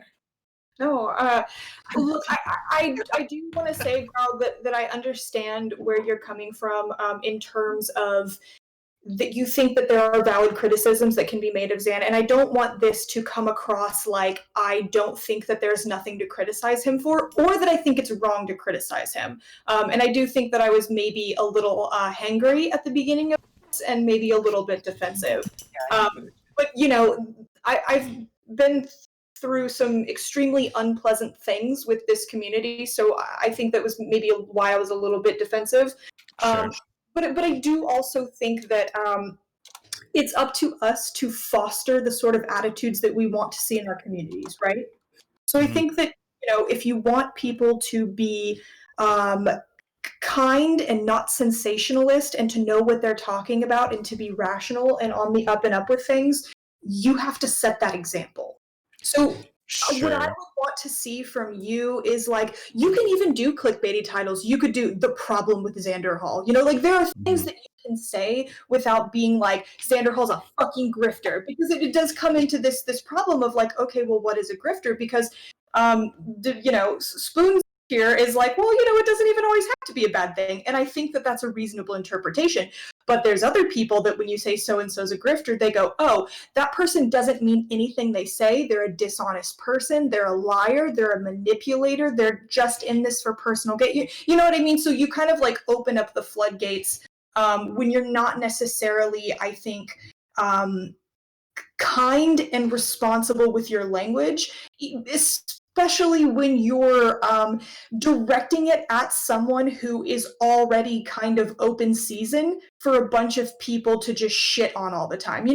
I think that when it comes to Xanderhal himself, I think that he tends to respond to like aggression a little bit better, or at least like when it comes to like point of contact, more so than like kindness. You're not wrong. And I think that like it's for him, right? I feel like the Destiny type, like, or like, not to sit like, I know that I put clone in the thumbnail there, but he himself says that he comes from the same cloth as like Destiny and Vosh. But like the Destiny archetype of like debater, they tend to really spawn really well to aggression, and that's why I decided to, like, if I want him to respond to this, take an aggressive stance. That's I kind of like the idea. I mean, I that's understand. also I also think that, you kind of have to consider, like, when you do that and other people see that and they see that that's effective, it encourages them to just do that to anybody. And I don't want people to do that to me. I don't want people to come at me every single fucking day saying I'm a grifter, saying that I took money from people and bought it for, plane tickets to go to somewhere. I don't want people to say that I wrote an inward manifesto. Like, I don't want people to I say haven't all seen you in these a little things that they while. do about me because they know What's that it up, gets Bundle? attention, I right? love you, So I Bundle. think when we foster that at people, when we do that to people, we foster that in our communities and we set the tone and we set the example that this is how we should treat other people. And I think you should treat people how you want to be treated, because your actions do have an impact, right? So even if you're not a huge creator, like, would you want someone to do that to you? Is really the question. Probably not. But like then again, like I don't know. I mean, Like golden rule. I understand you're different people, but you still have to stick to some sort of like internal integrity and like moral consistency with your actions. You know what I mean? So it's like, is you really pushing your opinion to the forefront of Xander's viewpoint in his mind? Is that really worth compromising on your morals and doing something that's maybe not really all that ethical and setting an example that's maybe kind of toxic? You know what I mean?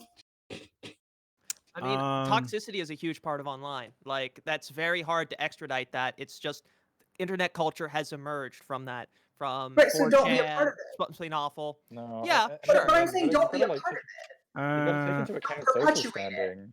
Like, if Grau was like a fucking like 3 million sub YouTuber, right? And like some fucking like little nobody comes out and says, "You're fucking terrible and you're racist and I hate you."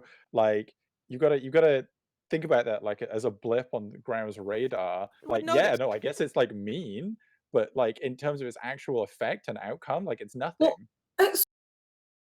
someone that has these small accounts do this to me all day, every day, and they have for the past 5 months. It's not nothing. So you don't get to say that it's nothing because I live it every day and it's not nothing. I think if I were saying like cancel Xanderhal has no place at the table.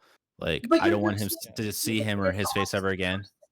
You're saying Well, that he's especially as Grau has framed it as like a legitimate criticism rather than just "I dislike you." Yeah, this isn't like a grudge match. Like, do I think that Zan makes bad content? Yes, but like, do I think that he's a bad person? No. And do I think that he can make Could I better step in content? for a second? So this is a question of impact versus intent. So your intent is to criticize him, but the impact of your action. Okay, That's not how impact and add- intent works. I'm let sorry. me add to that. My intent is to get his attention and to criticize him in a fair way. So like I need to have both there. If he doesn't pay attention to what I have to say, then what the fuck am I doing? Am I just like circle jerking here? Because there are a billion other like Xanderhal videos that exist online that criticize him that he doesn't give any credence towards. Like you can literally look up. Well, you can't criticize every single video, but like here, so because I'm kind of on like Merrick's side a little bit when it comes to this. So we talked about this a little bit, Grau. Where you wanted to kick up some shit to get to get some attention, but I feel like it mostly came out with you covered in shit more than anything else. Dancing, you said not in the sense that it was bad, but I'm saying that you your framing of the video came out more than the actual criticism of Zan, and I think the people who are coming in there into the video. Well, here, let me ask you a quick question, and then I want to continue. But I want to ask you a quick question. Do you think that your video changed more minds than it did? Than I think maybe some other videos would. I don't know. Like I genuinely don't know. Like I don't want to. I don't know because like some people have commented like they saw my discussion with Dima Mama. They were sympathetic with what Dima Mama had to say, but like the video in and of itself, because the video exists in isolation. Some people said that like it confirms like some of like their itches, like it consolidates some of their feelings somewhat. So I don't know. I don't know if it like took someone that's like disagrees and thinks that Xanderhal is great, and then thinks like, oh, there's some issues with their content. Sure. Like, I feel like the genuine criticism that you would have had of this particular content creator would have gotten lost under most of the by most of the people who would like stumble upon it. By a lot of the kind of kind of, you know, a pretty toxic parts of the video.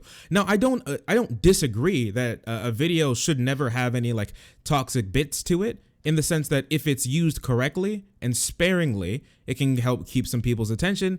It can help set the tone, and it can help like take a little bit of shots. And we all listen, I'm going to agree, because it seems to be true from how I've watched him and how other people who know him better than I do, he doesn't apparently take criticism too well. And the criticism that he does take is usually through the lens of them, you know, kind of bashing on him in a little bit. I think it's perfectly fine for you to say he's not coming off too well here, right? To maybe have like a tiny bit of toxicity. Not using the word grifter, not using the word clone, and maybe if you still had the same tone, but then you know, dialed it back and then brought up some of the criticisms that you had more to the forefront and kind of just like dunking and making him look stupid. I really don't feel like too many people came off that video, and I feel like it probably more added to toxicity than it did anything else. That's for me personally. I'm not saying that none of the arguments that you had in there were bad. Once again, this has nothing to do with bad arguments. A video can be filled with great arguments, but if it's a 10-hour compilation clip of them getting dunked on, and then in there you're like, well, I don't think that they researched the points that well, you know, I'm not sure how necessarily that's going to come off in context with everything else. What do you think about that? I don't know. Like, I wanted to make something that was entertaining. I wanted to make something that was short and snappy. And to the extent where, like, I think that, like, if you watch the original videos, I don't think that I take things too terribly out of context. I don't think that, like, the points that I make in my video are, like, invalid in that sense. If you want to say that maybe I was a little bit overzealous, maybe, but, like, I still think that the criticisms that I have in the video are valid, and I think that they're at least worthy of discussion when it comes to Xanderhal. I guess maybe this is more or less the point, is that, like, I think that unless like Xanderhal makes material like changes in the way he conducts himself, and what am I really doing here? Am I like just doing this to make myself feel better, to say that I've said something and changed the fight, or am I? It's kind of like for like defund the police, right? How some Sir, people like grifter? find that it's like a So catchy you were- catchphrase, but like what does it really mean, or something like that. Like I don't know. I know that this is like kind of a shitty comparison here, but like what I'm saying is that like people sometimes get too focused in or dialed in on like one particular point, instead of like listening to the broad critique of things, which I think that there's a lot to go on here that like Xan should listen to. Sure. I think I don't know. I don't know. I think But probably sure, Denims could sure, probably talk to him, but I don't know. I think someone should probably talk to him and be like, hey, you know, you should be doing better. I think it's perfectly fine. I think it's perfectly fine to criticize our content creators, especially when, you know, Xan, Destiny to like a lesser extent, but Vosh are definitely like the big heads up there, and they kind of sometimes they can control the discourse, and sometimes they could just make, you know, their shadow touches all of us to some extent or another. So better, for worse. So you know, I think it's perfectly fine for us to criticize them, but you know, I think we should do it responsibly. If I could just for a second point out that Mel is about to leave, so it would be good to give her the. Hey, let's get a little. Let's get a shout out for Mel. Mods, can we shout out Milk Tea and Leninism? Still your Milk Tea and Leninism on Twitch, and I would suggest you subscribe that, because eventually there might be something really cool there. And also Chaos is Mel on Twitter. Make sure to follow that too. Melanie, I'm gonna give you a chance to just plug any last minute plugs or statements, or you know, just whatever you want. The floor is yours. Hey, yeah, sorry, I have to go. Like, I have an emergency that popped up with my roommate. So, look, I don't, my whole thing with socialism, my whole thing with like these kinds of conversations, right? I don't really care about, like, people are gonna use specific tools. People are gonna use specific ways and means to get reactions out of people. Like, that's just a common thing. I don't necessarily think that Xander is a grifter. Hey Zen, if you're actually watching this, hey, I've been watching your content for a while. I think you're cool. I do think you need to do a little bit more work. All right. I think it's perfectly fine to criticize our content creators. I love you, buddy. I think you can do a lot of good work. You have a whole lot of potential to be a great person. And I think you are a good person. So. I don't know. Like I'm struggling, I guess, like to sit here and like trying to figure out like what the main contention is because I still like don't know. Um, mm, Again, like I just think he said some anti-black stuff and some ableist stuff, and I just think he just needs to listen to those voices. Just tell him, hey, like we're not here to like cancel you or shame you or be the woke police because I really hate that shit. Like I think liberal like id poll is like absolutely toxic and probably like one of the worst aspects of the left. But you should be able to criticize people without like having to default. I guess I should probably mention. Thank you everybody for following. Thank you so much for joining the frenzy and being so incredibly pog. I appreciate all of you. Thank you so much. Pixel Nietzsche, Nerd Owl, incredibly, Kaneman, Ross Publica, Medi Maxi, Wheel Chauffeur, Devin Reviews. Thank you all so much. You're all beautiful people. The debate talk thing. I love all of you. I don't like remember like just because I get heated at certain people, I don't really hold any animosity. Like that's just dumb. Like I don't hate anybody. Like I know I kind of snapped Some at people have Irene, called I me kinda snapped Blackwash. at They do Merrick. Look, this. I'm still cool. There's no beef. I don't have any issues. Like if I genuinely was like super mad at any of you, I would, you know, send you a DM and we talk about it. But I'm pretty all right. All right. Thanks for having me on. I love you guys. I'll see you later. Later. Wow, the dogs. And just so chat knows, you know, like, I mean, I don't know, maybe people haven't seen me like get like heated in a debate before.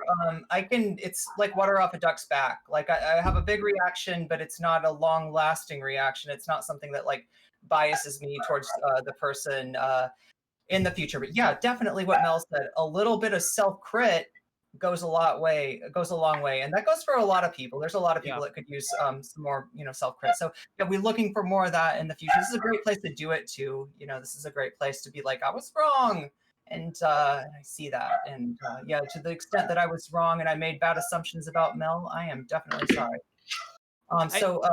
Where are we at next?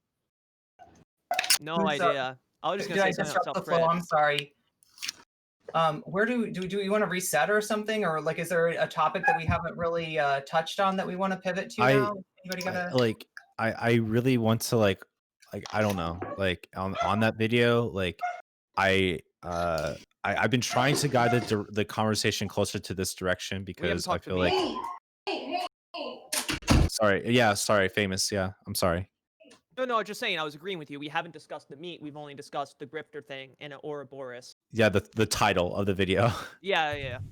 And it's like I believe that Xanderhal for positing himself as like a debate bro and like a logic god, I think that when he went up against someone that is like who's pretty like logically rigorous, I think that he utterly failed when it comes to contesting his ideas or learning how to inquire properly about like what they're like the premises and conclusions that they were trying to draw. And as a result got into some very bad like cornered positions. I also think that like his inability to defend socialist ideas using the frameworks that he self-assumes, such as like a utilitarian framework, I think that for people that are at least like reasonably well educated as what these things mean, they can make a utilitarian argument for there is no ethical consumption or capitalism. I feel like that's a fairly reasonable thing to do. I think that when it comes to like his takes on like black people, I think that there's some like really weird underlying things that he needs to do. Also within that video, he both acknowledged the existence of systemic race or acknowledged the existence of black culture and did not acknowledge the existence of black culture. So like both saying that there is and there isn't black culture. That to me is like, these are contradictory things. Like this logic that he's like trying to evade could really help him when Schrodinger's culture, like when it comes to these things, like these are logic things that if he understood well and understand how to craft better arguments, he would not have to worry about these pitfalls. I just think that like, and I don't know, like also he made a lot of feels versus reals arguments in his video instead of like stuff based off like data or socioeconomic facts. Just like a lot of like based off my personal lived experience in my community, I'm going to ascribe this into the black community, which is really strange. So I don't know. I are we think gonna that are we gonna take the right wing's like talking points of the feels over reals just like uncritically and accept that as like, okay, you got a Shapiro, yeah, feels over reals, let's self-critic here. We got any feels over reals, let's get rid of that. Or are we gonna like acknowledge that like there's different modalities? but like when your of feelings are expression? when your feelings are Well, saying that like I Feels believe that over black reals people is a have great way bad to manners take because of women like out the of the debate poverty. sphere, right? And I have a particular, you know, I'm particularly sensitive towards that. Like that argument. A lot No, of no. times But used. like So in the yeah, it context of absolutely is. but like in the context of like black people have bad manners because of poverty, like that's not something that like You you know, that like was, how the yeah, there fuck was do you some measure ignorant that? shit in there. You're right. There was some ignorant fucking shit in there. And like I don't know hip if I hop, like yeah, like Mel's characteristic of it was racist, but like I mean, to me, that just like sounds like some real like ignorance. And sorry, like I guess I should have Mamasai said, it just maybe don't talk about black issues at all if you're going to be coming at it from a point of ignorance. I think that's great advice for Xanderhal, at least in terms of that wasn't his best moment. yeah. Sorry, I And didn't mean to derail.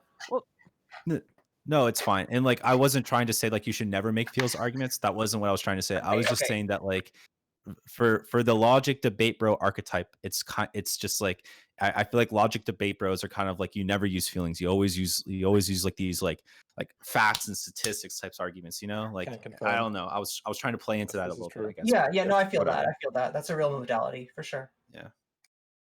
But yeah, those are things that I'm interested in talking about with him, like in that I feel like he hasn't examined his content thoroughly enough to really like see, oh, these are some like really big gaping holes in my content that I really need to fix. What I wanted to add on to that point and kind of agree with you, I think a big issue with content creators, especially when they start getting an audience and they start taking themselves really seriously, is they become much more resistant to criticism. And instead of really like taking the time to sit down, examine, think about why people are fucking mad at them or whatever, right? They double, triple down because ultimately that also makes better content, right? It makes better content to start a slap fight with someone than it does to make a 30-minute video called "I'm a dipshit, my apology." You know, like it's better for views, and also you don't have to really engage. Now you're giving me an idea for a thumbnail horse. This is going to show up. This is going to show up on my YouTube channel now. You're I'm welcome. a dipshit. Yeah. I am the thumbnail master. If you want a bad thumbnail idea, come to me. Ooh. Apartments, great. I did that for my friend. You know, I'm gonna have to make you a consultant on this. Absolutely, absolutely. Horse consulting, only the worst ideas. I'm like Nathan for you, but Is chat trying to debate? dumber. Unironically trying to debate me? Listen, chat. I'm not a rapper, so stop rapping at me, okay? But I'm not a rapper. Yeah, I definitely am not a rapper here. But yeah, I think lots of people have holes in their knowledge. I don't know. Maybe some knowledge when it pertains to some black people would be something for Zan. I don't know. He said he grew up in Florida, right? Or at least he lived in Florida for a while. Is that right? Yeah, Central Florida or something like that, or It's maybe true. I'm scribing stuff. Something along those lines. I mean, Florida doesn't have like the biggest black population. I'm not sure necessarily where he lived. So I mean, some of that lived experience probably isn't there. Some people describe me as a black person. So I mean, I have some personal experience into that realm of this world. But you know, for me personally, it didn't come off like too bad.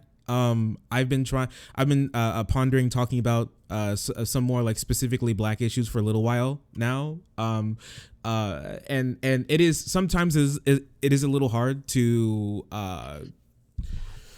talk about some problems in there without saying like, oh my gosh, these freaking ooga booga subhumans barely know what they're talking about. You know, I mean, sometimes it just comes off pretty bad. And you have to do a lot of like stepping on ice and tiptoeing to make it not sound that bad. Not saying that, you know, everything he said is defensible. Sometimes I just think that lots of us can take a step back and maybe be like, hey, you know, I may want to skip over this part, you know? I know when sometimes I'm doing a video response, I want to skip over some things. So like for instance, like specifically when it comes to like why he used like the manners argument there, he was like, I believe the person was talking about like fights breaking out in schools. Like that was the part in the video that he was responding to.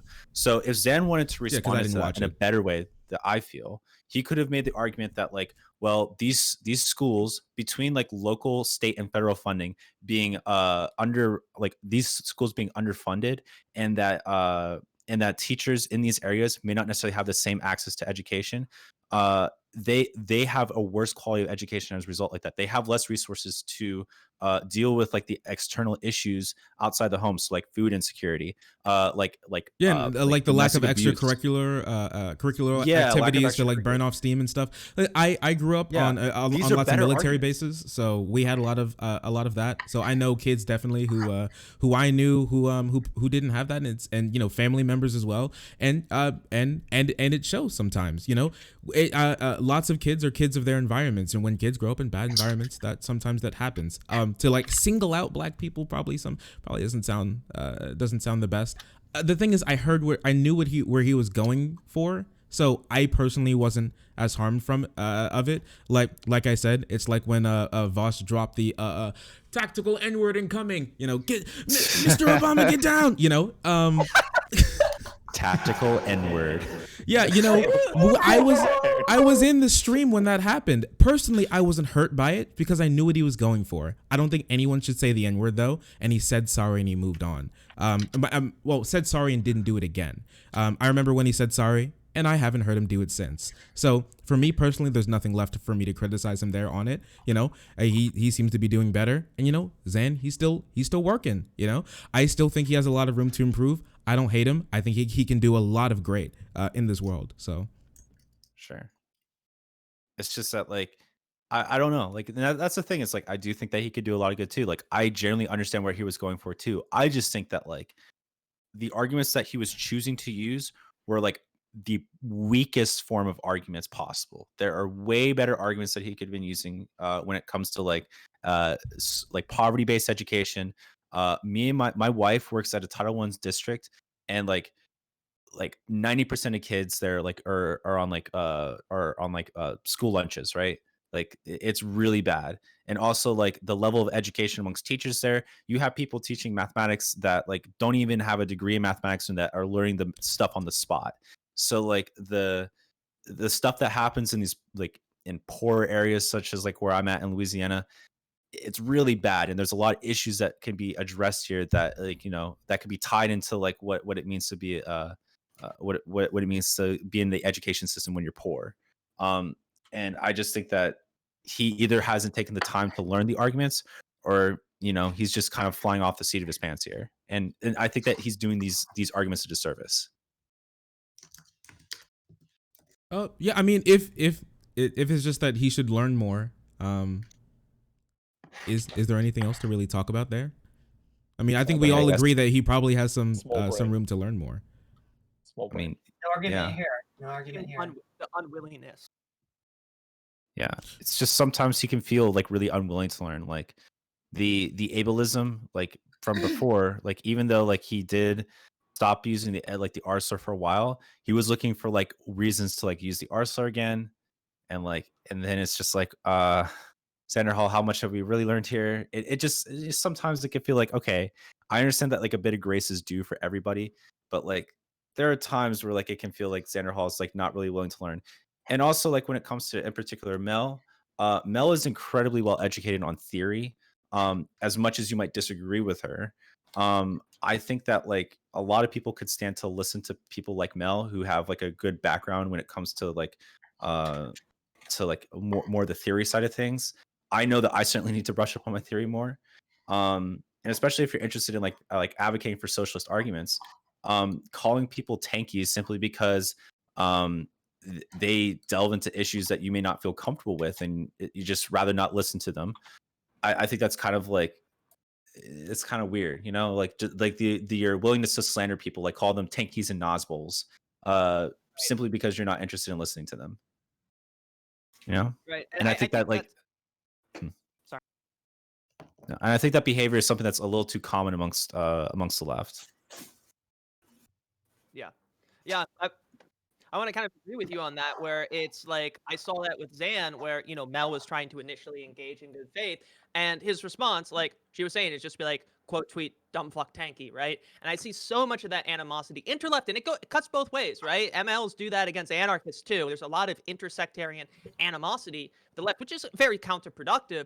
But when you have people just dismissing critiques of one another by just being like, you're a dumb fuck, whatever sect, it's totally unhelpful. Like, I talked to Demon Mom about this on her show, but like tanky is like super unhelpful as a term, right? And it's that sort of thing. Yeah, it just shuts down discourse. Leftist unity. Yeah, and then it gets weaponized against us. That works for SocDem as well. Like if our role is in part to try and get people further to the left, saying "shut up, lib" to every SocDem who makes a point that you maybe slightly disagree with probably isn't enormously helpful. I don't know. That sounds like a liberal thing to say. I'm Wait, not sure Kevin. I'm Wait, Kevin. Is there anything? Kevin, CIA, you haven't spoken the most. I want to know what's your idea. Let me pick your brain. What do you feel about all that's gone on today, Kevin? I love you, Kevin. You know that? I love you too. Thank you. I'm glad we met. It's a beautiful thing. What do I think? I think Xander's a young man who is not entirely sure what he is and where he stands. I have enormous problems with some of the dumb shit he said over however long he's been around. But I think he's potentially useful. Like, ultimately, we're not in a position where we can turn down too many 50,000 channels on the left and be like, oh, well, fuck this guy because he said some dumb shit. So I find it slightly odd, though, that he said that he hasn't changed his positions, but he's going to stop calling himself a socialist and now he's a SocDem, even though those are two different things. Yeah, I wish he That at is least insane. called himself like a dem sock or something, because then because lots of people confuse those. You can lose them in the confusion, you know. If like optics is a thing, you know, you hear a democratic socialism, and then you could think, oh yeah, social democracy, that's cool. I mean, you type in democratic socialism and social Sanders. democracy videos come up all the time, you know. For as much as Bernie Sanders like kind of Did any of you see the stream where he was talking about all the abuse he gets from MLs and how he's going to start calling himself a liberal online so that they'll leave him alone? Did anyone see that? So I think that this might also be kind of playing a little part that maybe hasn't been brought up or that is not being understood. I don't know that he's necessarily going to make a video where he's like, hey guys, I'm not going to call myself this anymore so that you guys won't be shitty to me, because that kind of like undercuts and defeats the purpose of it. But he did say in a stream, and him and I have had personal conversations where he was like, I think it was after when a bunch of people were telling him how they were going to set his parents on fire and stab his dog to death and sending him his address, that he was like, I don't want to identify with this community online anymore because I think it's really toxic. And I think that if I identify as a liberal, I'll get less like pushback and bullshit. I don't necessarily agree with this, but I don't know if any of you guys know about that, because that is something that he has said both publicly on a stream and privately with me as well. So I think that maybe needs to be considered when we're talking about intentions or motivations. See, I'm a fucking normie. I don't actually watch Xanderhal streams. Like, I watch like the videos that like the clip segments that he posts online. So like if he like, I don't really see him like talk about this kind of stuff, which that's disgusting. I hate that people. Yeah, but do. why would you? When you talk about it, you just invite more of it. You What do know, you mean? like I'm that's sorry. been my experience. Whenever I talk about anything that people have done to me online, it gets quote tweeted 10 million times, and a bunch of people flood me and just tell me to kill myself, or that I should start drinking again, or say I'm an ugly bitch, or that I'm fucking stupid. Like, you can't talk about it online because people take that as an opportunity to attack you more. So yeah, I mean, it's really smart for him to not do that, actually. I can't speak on this because I'm not in the same position. Because like, it seems that just seems to be like a really common experience amongst larger like content creators, because like I've heard that before, where it's like people that have like somewhat provocative content get like death threats, especially when like you're larger, like you're probably on like places like Kiwi Farms and 4chan, and you're getting doxxed and shit. And Oh no, this is disgusting. leftists that do this. Right wingers don't do this to me or Xander. This is leftists that do this. This isn't No, but right wingers do it to right wingers. I mean, sure, but I'm There's no saying doubt that about this is something within our own Same community, sectarianism. which is Yeah. what Oh I'm yeah, saying. yeah, absolutely. Like, I don't think we should be shifting the blame for what's happening to Xander onto Kiwi Farm. Like, I just want that to be abundantly clear. Okay, that it's sure, probably within yeah. our own community. I guess I don't really. Sorry know if I what to could say just Shark seems to want to say something about it. Listen, Merrick, I do appreciate the little insight. That's why I was glad that you were probably invited here, because you know talk to him more than we do. So I can understand that point. I do. So the thing is, I understand the point, and you know, any harassment on the online is never good. But if Sorry, I'm trying to get my thoughts all in line. Hey, Boo, listen, I love you. Okay. You kind of sign up for it to a certain extent. Like, no, I don't want to say you. I don't want to say you sign up for it, because nobody should get it. Okay. I understand the point. I might but be done with this conversation. Actually, if you're just gonna say that you fucking sign up. Like, okay, no. You could possibly fucking say to me right now. Are you serious? No. Okay. So like, okay. Okay, that was probably people trying to get my husband to divorce me, and I signed up for that. No, sorry. Like, why would you say something like that? I think that's. I think it's like you don't deserve it, but like it's most likely gonna happen. So like you hear the stories, and like I don't know, like you hear the stories about this kind of stuff. Like I hear the stuff about like Vosh getting his stuff doxxed. I hear like stuff about like I hear about like a bunch of people like going on to like getting their shit like leaked by Nazis on kiwi farms. You hear stories about insane people doing this to you. Like I feel like I was listening to this community like 6 months before I even decided to dip my feet and jump into the pool. And I feel like to a certain extent that like you understand that there are risks associated with this. Like you hear about like the fucking CIA coming in to fucking like crack down on your shit. And I don't know. Like I think great. I think something better that you probably could have said. Wait, I'm sorry, I didn't mean to cut off Kevin. Kevin, actually, go. I'm so sorry. I didn't mean to cut you off. No, I was just going to make a slightly silly comment, to hopefully try and break some of the tension, and just say, Grout, in future, wording is really important. Look, I that sounds like a really it is like a condescending way of putting that, but sometimes the better way to do to explain something is sometimes with a little bit more poetic flourish, rather than just saying, well, you basically deserved it, bitch. Like that's not how I intended that. I don't know. It came off like, well, what were you wearing? You like, you know, it didn't come off the best. See, Grau, you should have let me keep talking. Okay, you should have let me keep talking. I'm sorry. Look what you did. Look what you did now. But on all honesty, it really didn't come off that good. I think you should say sorry. I think that you should say sorry. I think you should say sorry. I'm sorry if that's how it came off. I really am sorry. I don't mean to say this in any way that you deserve this at all. Like no one deserves this type of harassment, like whatsoever. I please don't understand that that's what I'm saying. Like I'm just saying that like I feel like people hear the stories though. Like I feel like the stories are like not uncommon. You know what? I didn't know. I knew that people got a lot of criticism. I knew that people got a lot of pushback. I didn't know people were going to dox me to right-wingers. I didn't know that leftists were going to try to break up my marriage. I didn't know that people were going to post photos of me, leftists saying that I fuck dogs. I didn't know that people were going to try to get me to break sobriety. Like, no, man, I don't think you sign up for that. I don't think you know the well of cruelty that it is to be like, I didn't know. And I don't know that Xan did either. And I don't think that that's a fair thing to say.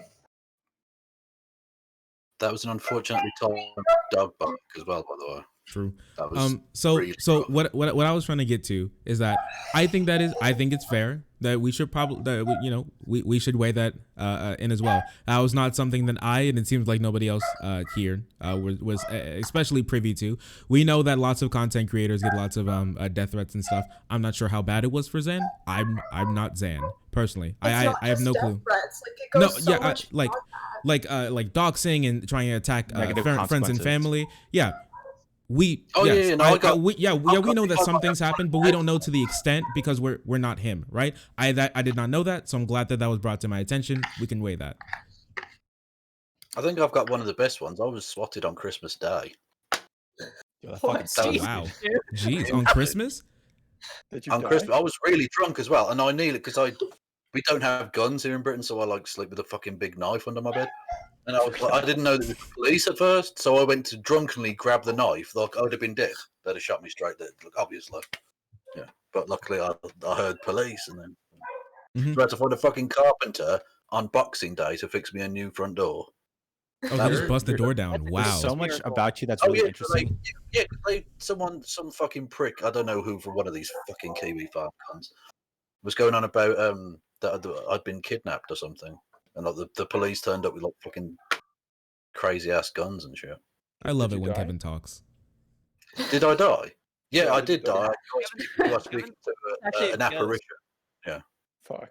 Yeah, That's pretty That really crazy, is dude. like, I know I look That white, really but I'm is actually a black man. I'm just a ghost, so it looks Whoa, white. same, That's brother. Yeah. Right on. The ghost of Christmas past, right? Yeah. Ghost of Boxing squatting past. past. My mistake. Boxing Day past. Where's our host disappeared to? But I'm Because we can't shut the Is Irene stream still down. here? Like if you wanted to go, like, I think we've reached a perfect end point because the You know, stream's just you know gonna what? go on I for think a it's let- time to do intros. We never did intros.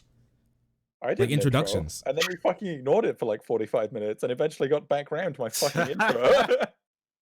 Like I'm so big brain. I predicted the first 45 minutes of fucking conversation and skipped it.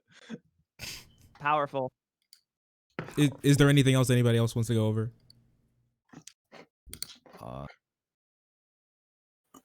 No. All right. Nah. Well, I want to say, Growl, listen, I love you, buddy. Do better. Famous horse. I love your lighting, okay? You're a cool dude. Have no clue who the hell you are, but you know what? You're great. Dancing nobody Spoon. Dancing Spoon, I love you in chat, okay? I'm so glad that I can see your dingy ass room now. It really brings more depth to your comments. Kevin, I cannot read that. I cannot read that fucking flag, okay? I am illiterate in English. Anybody who watches my my stream would know that. But you know what? I love it when you speak every time. Part you of open it's your in mouth. Spanish. It's in Spanish. I mean, have you seen? Yeah, yeah. Kevin's lights? Yeah, it's This is the not light International work, though. Brigades. No, That's Passerang incredible. I love in that. Spanish. I love Yeah. that. Man. Merrick. Yeah, you got some great lighting there too. I appreciate it. We got a dog in here. He's part of the decor. Love that guy. If I Merrick. could say something, Oh sure. if we've exhausted all the topics, perhaps it is time to for everybody to do their final thing, right? Present their names, their content, what they do, etc. Like go around all together, and then we end it. Then the people who want to remain can stay for the after panel if they feel like it. Sure. Okay, so Dancing Spoon, I guess, start. So I don't stream at the moment, and I probably won't be anytime soon because I don't have the space or the means to do so. But I am always around, and I love to argue. Hence my effort. Is that the right word? Why I'm Sneaky Debateman. Thus, if you want me on your stream, if you want to debate me, please do. And of course, so to all these lovely people. Debate me on the importance of lighting in streaming. Yes. Bisexual lighting. That's right. There we go. That's right. That's what I'm going for here. Are you eating that chili pepper? Oh yeah. Oh my god, it's so good. I'm tasting the spice today, chat. I'm just really just imbibing it. Yum yum. But how are you, Gorge?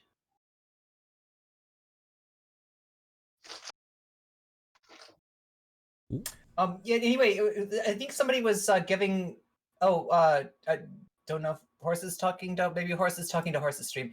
I'm talking about stream. Okay, sorry. Yeah. Was I interrupting somebody was doing an outro, right? I don't know who's next on outros. Horse was dancing, and now it's Horse, then GrauGott, and then Kevin, then Merrick. I can't tell if Horse is muted or not. I can hear me now. Yeah.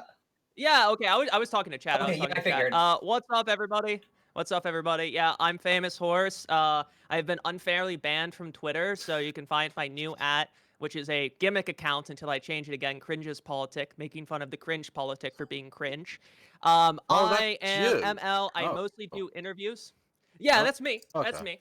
Yeah, it's a bit. I did it as a bit, and then I got suspended the next day. So I was like, well, I guess I'll stay on this account for a little bit.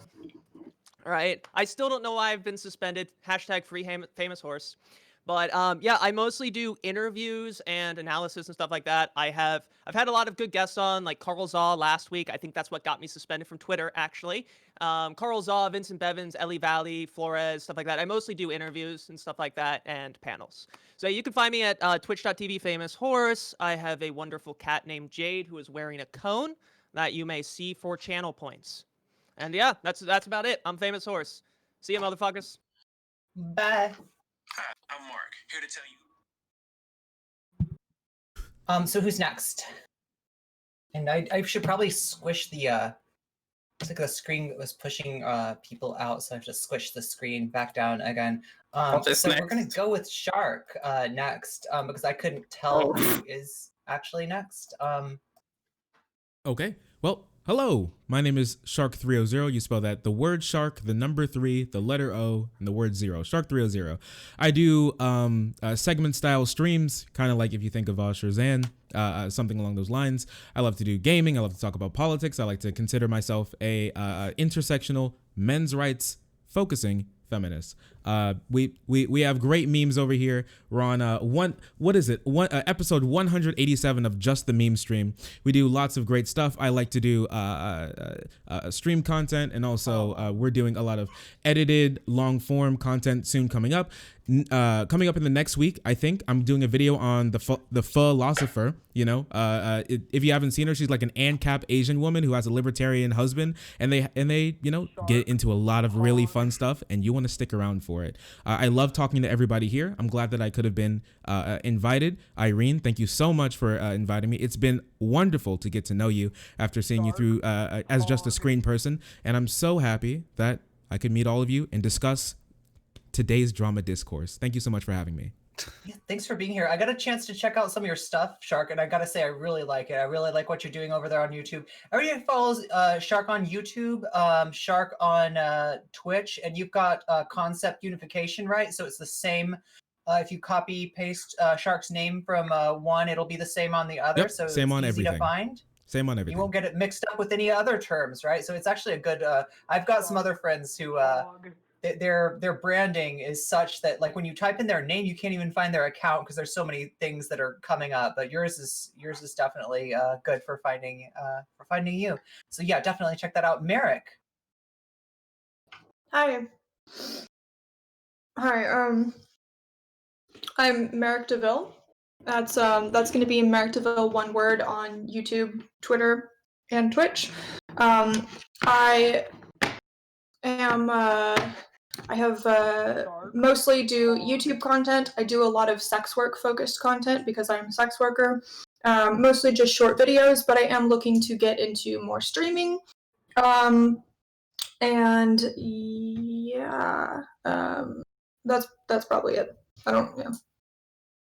Yeah, Merrick just put out a new video about sex work, actually on her YouTube channel, which I really like. Yeah, I was feeling that, and there's so much ignorance about that around that issue, and it made me so mad to hear about like journalists fucking trying to like just basically ruin sex workers' lives for clicks. Yeah, it's the only video I'm like angry yelling at someone, I think, and it's like just like 8 minutes of me being really mad at some guy on Twitter. But yeah, that's my newest video talking about journalists outing sex workers as news. So you guys can check that out if you'd like. You're definitely here for angry Merrick. I like it. And it's righteous anger. You know what I'm saying, chat? It's very righteous anger, and God. So next we've got GrauGott. Welcome, first time on the panel. Don't worry, you all will be acquainted with Big Jug if you watch for long enough. We love Big Jug. Especially these kind of debates can get also thank you so much everybody who's followed, everybody who's come from Xander. I didn't think that he would stop by or anything, but I really appreciate you all for doing that. You guys boosted me over 700 subscribers on YouTube, so that's crazy. Thank you so much. I couldn't be any more thankful for give you credit for that.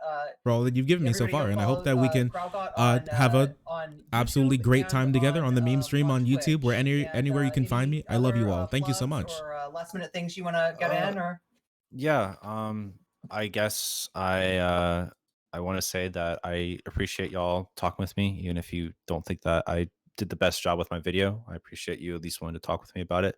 I'm not one to shy away from criticism, even if I don't agree with it.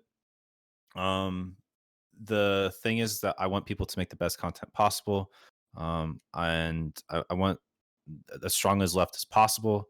And I think that whenever we find ourselves in positions that can be that are worthy of criticism, that we need to take it with an open mind. I recognize that my video might have been a little too incendiary for some people's taste, and I realize that my accusation of him being a grifter might be somewhat subjective, and it's up to your interpretation whether how charitably you find him to be or not. But I do think all the other criticisms about his ability to follow logical paths, his ability to defend socialism and socialism points needs a lot of development. In addition to the fact that his takes on Black culture, he needs to either not talk about Black culture altogether, or he needs to understand like better arguments, which I can at least provide a couple when it comes to at least the education standpoint, which was the topic of his video. I think that Xan needs to improve his content drastically before he worries about trying to expand his audience personally. But yeah, go check me out on YouTube. Go check me out on Twitch. I stream weekdays in the mornings for the early bird crowd, and I also have a YouTube channel, which I dropped the link in chat. I'm like really close to getting 1,000 subs, which means I can then monetize my channel, which is The kinda jug cool. is big because we go through so much water. These people check it love out. to force me to drink Rated water on into, stream. you this morning, Grau, and I was going to ask you, but I was too sleepy to ask whether you are staying up really late or whether you're waking up really early. Sounds like you're waking up really early. So I yeah, wake up really definitely early. Yeah, I wake up highly at 4 a.m. recommended every day. stuff. Yeah, GrauGott, I got a feeling that you're going to be a good person to know in the future. I got a feeling that you're going places, and that you definitely started a conversation this week, and I think that some good things came of it, and I think that you've got a lot to say here, and I'm glad to have you in this space. So yeah, Sure. and glad to have you on the stream too. Yeah, I'm glad Dancing that you allowed me on. Oh, absolutely. Oh my God, yeah. Dancing Spoon, did we skip over you? I think we did. No, I went first. Oh, you went before first. you- Shark. Did we skip? Who did we skip? Did we skip Shark? No, I went. I did my You thing. went Kevin. Okay, so we're going to Kevin. I'm sorry, I'm like totally out of it. Let's go. Yeah, hello. I'm Kevin Logan, and I'm a dumb white guy on the internet, which is a unique skill. I think we can all agree. I stream on YouTube under Kevin Logan, and on Twitch as KF Logan 1875. Weekdays 7 p.m. UK time, which is 2 p.m. on the East Coast of America. And what else do I do? At Kurt F Logan on Twitter, where I tweet out mostly stuff to annoy fascists. Really, yeah. Basically, I call fascists pricks on the internet. That's what I do. Nice. That is speaking of like needed skills. No, that's definitely good stuff. And Kevin, like I've enjoyed your content most recently. All the cope content you did. I feel like you did it better than anybody else I've seen on YouTube. Like if I ever want to just Thank you, laugh. yeah. Sorry.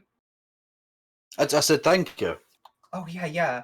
If I ever want to just laugh my ass off at some MAGA cope, that is definitely the place to go for that, and a lot of other good stuff too. I've just started interacting with your stream content too. So let's see, what are we doing? We are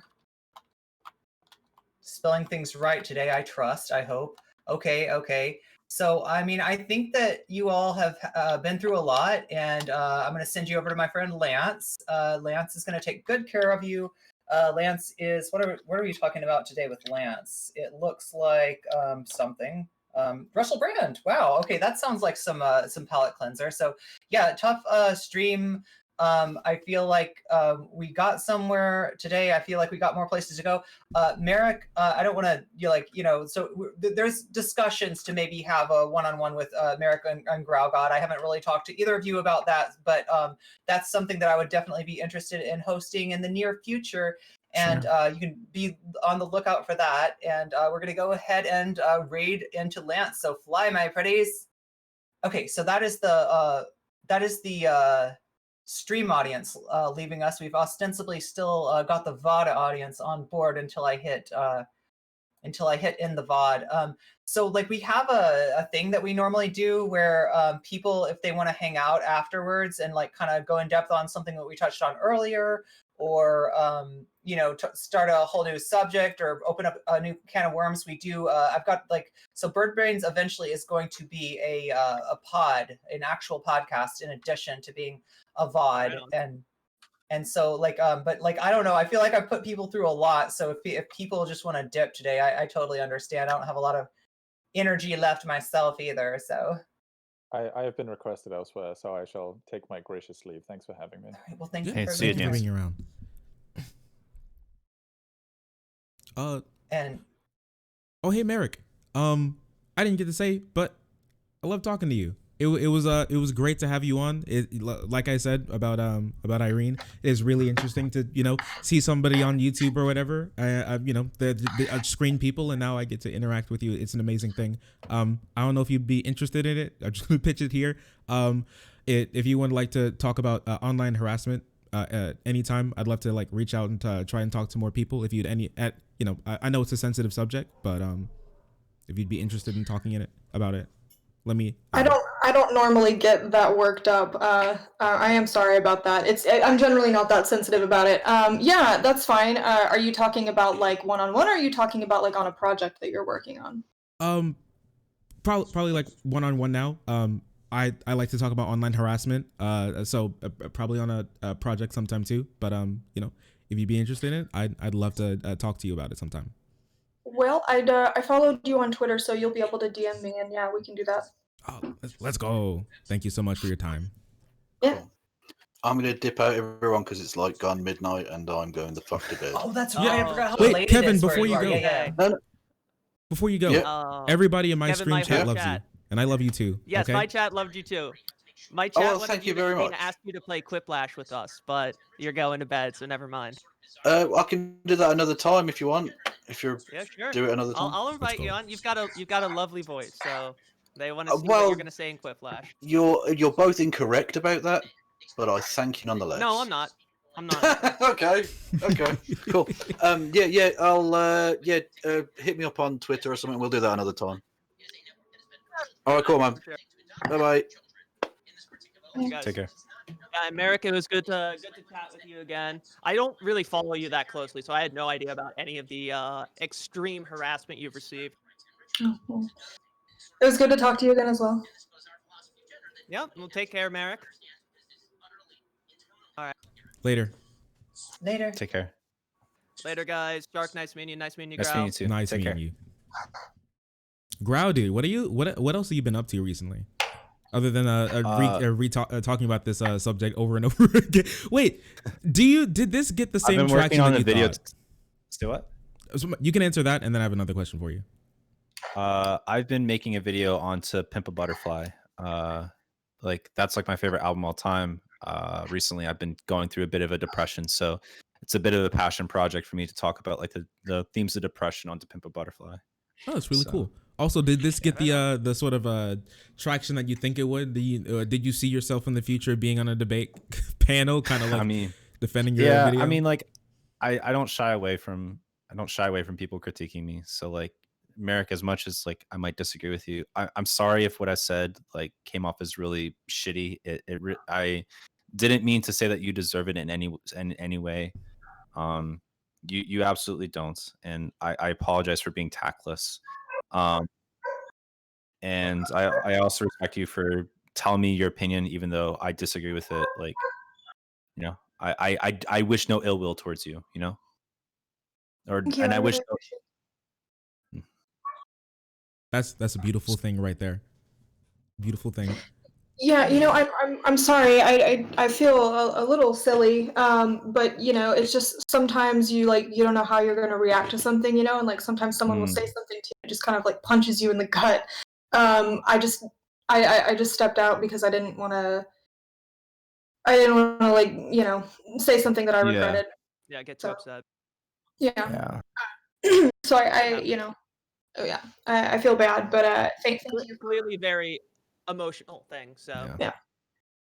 But yeah, listen, I love you all. Okay, all of you. Yeah. I give you all of my love. Catch I you have later, to dip guys. out. I have to catch a couple of things. But yeah, see you all later. Yeah. Thank you so Hey, much and for having me. I'll definitely Yeah, I I'll follow. definitely bring you back in the future, Shark. I really loved having you here today. I love your content, and I look forward to working with you. I think you're an awesome creator, and I think you got a lot of important stuff to say. So any if I can participate in that in any way, that's a win for me. So thank you for being here. Thank you for having me. Have a great night. Take care of yourself, everybody. Okay. Yeah. Take care. Good night. All right, we leave that. Okay, we're gonna go on the preview screen while I try to fix my camera. Thank you. I don't know how many times I have to say thank you, but thank you so much, everybody, for coming through and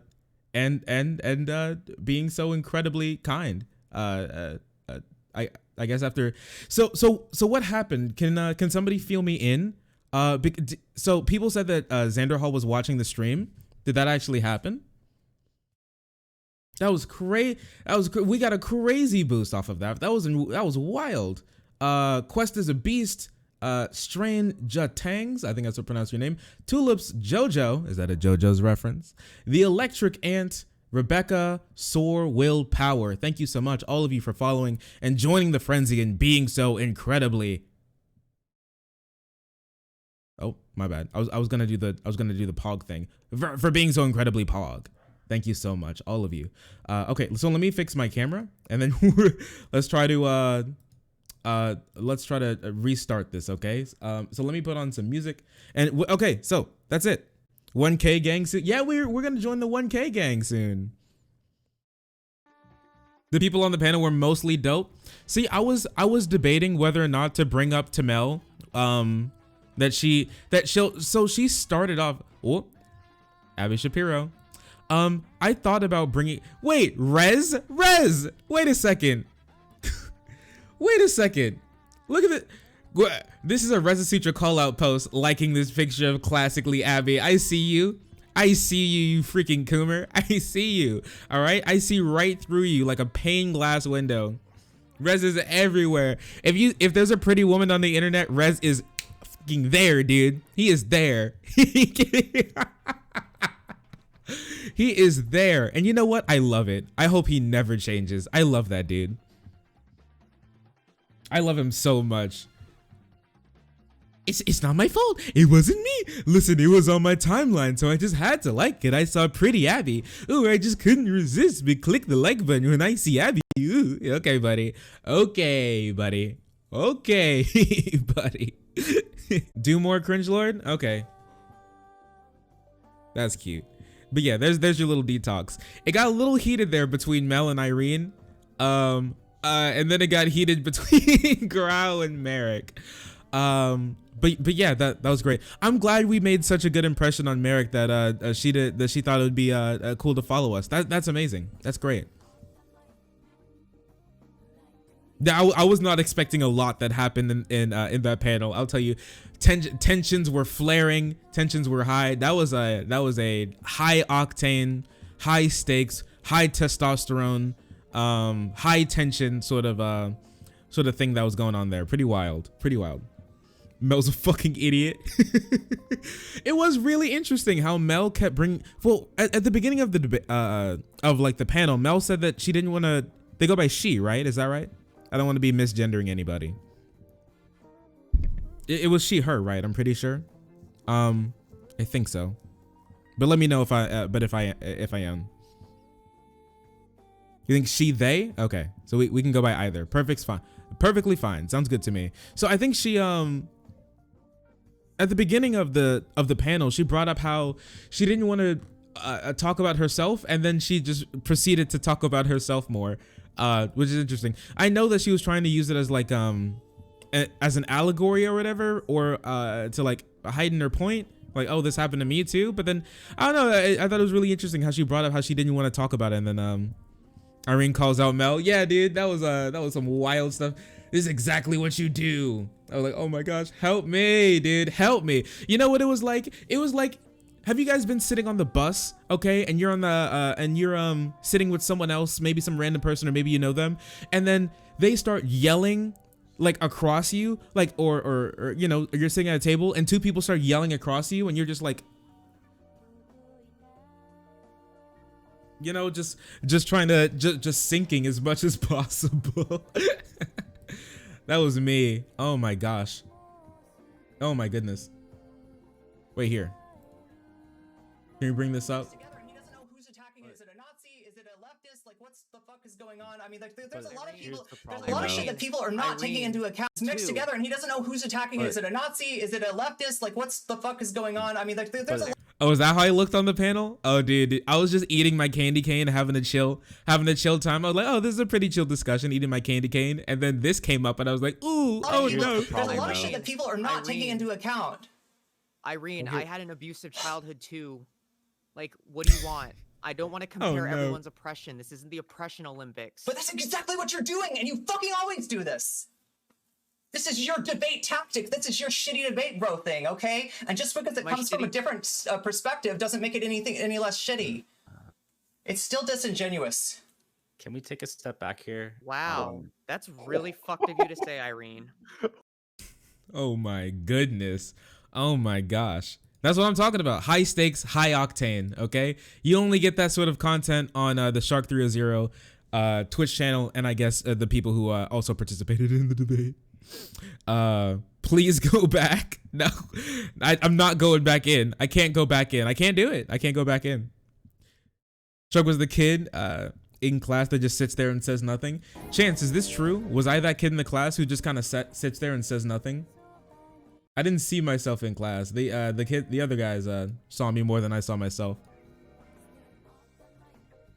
Let them fight. Is it me or is it Mel oversensitive?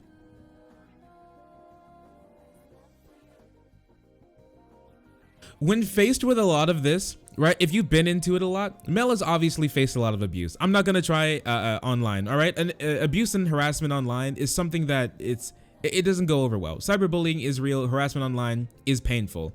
So with that, it is reasonable to her to go around with like a chip on her shoulder about some things, right?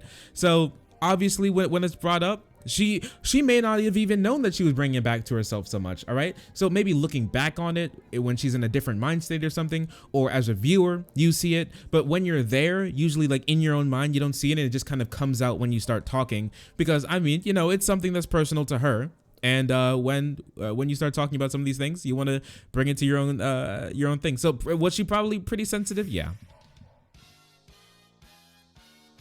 Mel can dish it out, but sometimes, but if someone goes after her, oh my! I mean, they had like a. See, the thing is, there was conflict, but there was resolution. Okay, they were at the end. They were like, you know, I get a little heated sometimes, but it's whatever. It's perfectly fine. And then they left. Is it fine?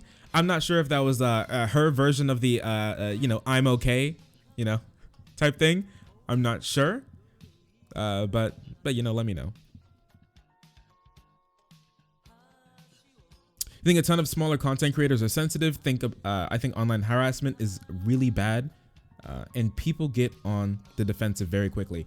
Yeah, listen, when you have a lot of abuse coming your way, I'm no stranger to abuse online, okay? When you have a lot of abuse coming your way, it is very hard to disaggregate that through just like normal things. I mean, hey, any of you guys who are still watching from Zan's community, all right? I'm the dude who atheism is unstoppable called the Black Vosh, okay? And he sent his 100,000 subscribers after me and calling me like stupid and also racist. He called me there you go. I don't know. I thought we had some facial expressions in there.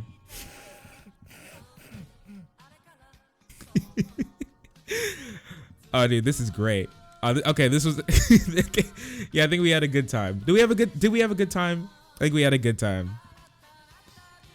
You think me and Spoon were the most based? I love Dancing Spoon. What an absolutely great boy. I love that guy. And talking to Merrick was so cool. So cool. Actually, talking to Merrick, it kind of felt like the first time I talked to felt like the first time I talked to Dylan Burns. Well, I was just like, you know, I had no clue it was, you know, I was just talking to Sond, and then Dylan just kind of hopped in, and I was like, what, you mean like Dylan Burns, like the Dylan Burns, like unironic Dylan Burns is here? And then he was like, hey guys, it's me, Dylan Burns TV. I was like, holy fuck, dude, is TV really your last name? And he was like, yeah. It was crazy. It was crazy talking to him for the first time.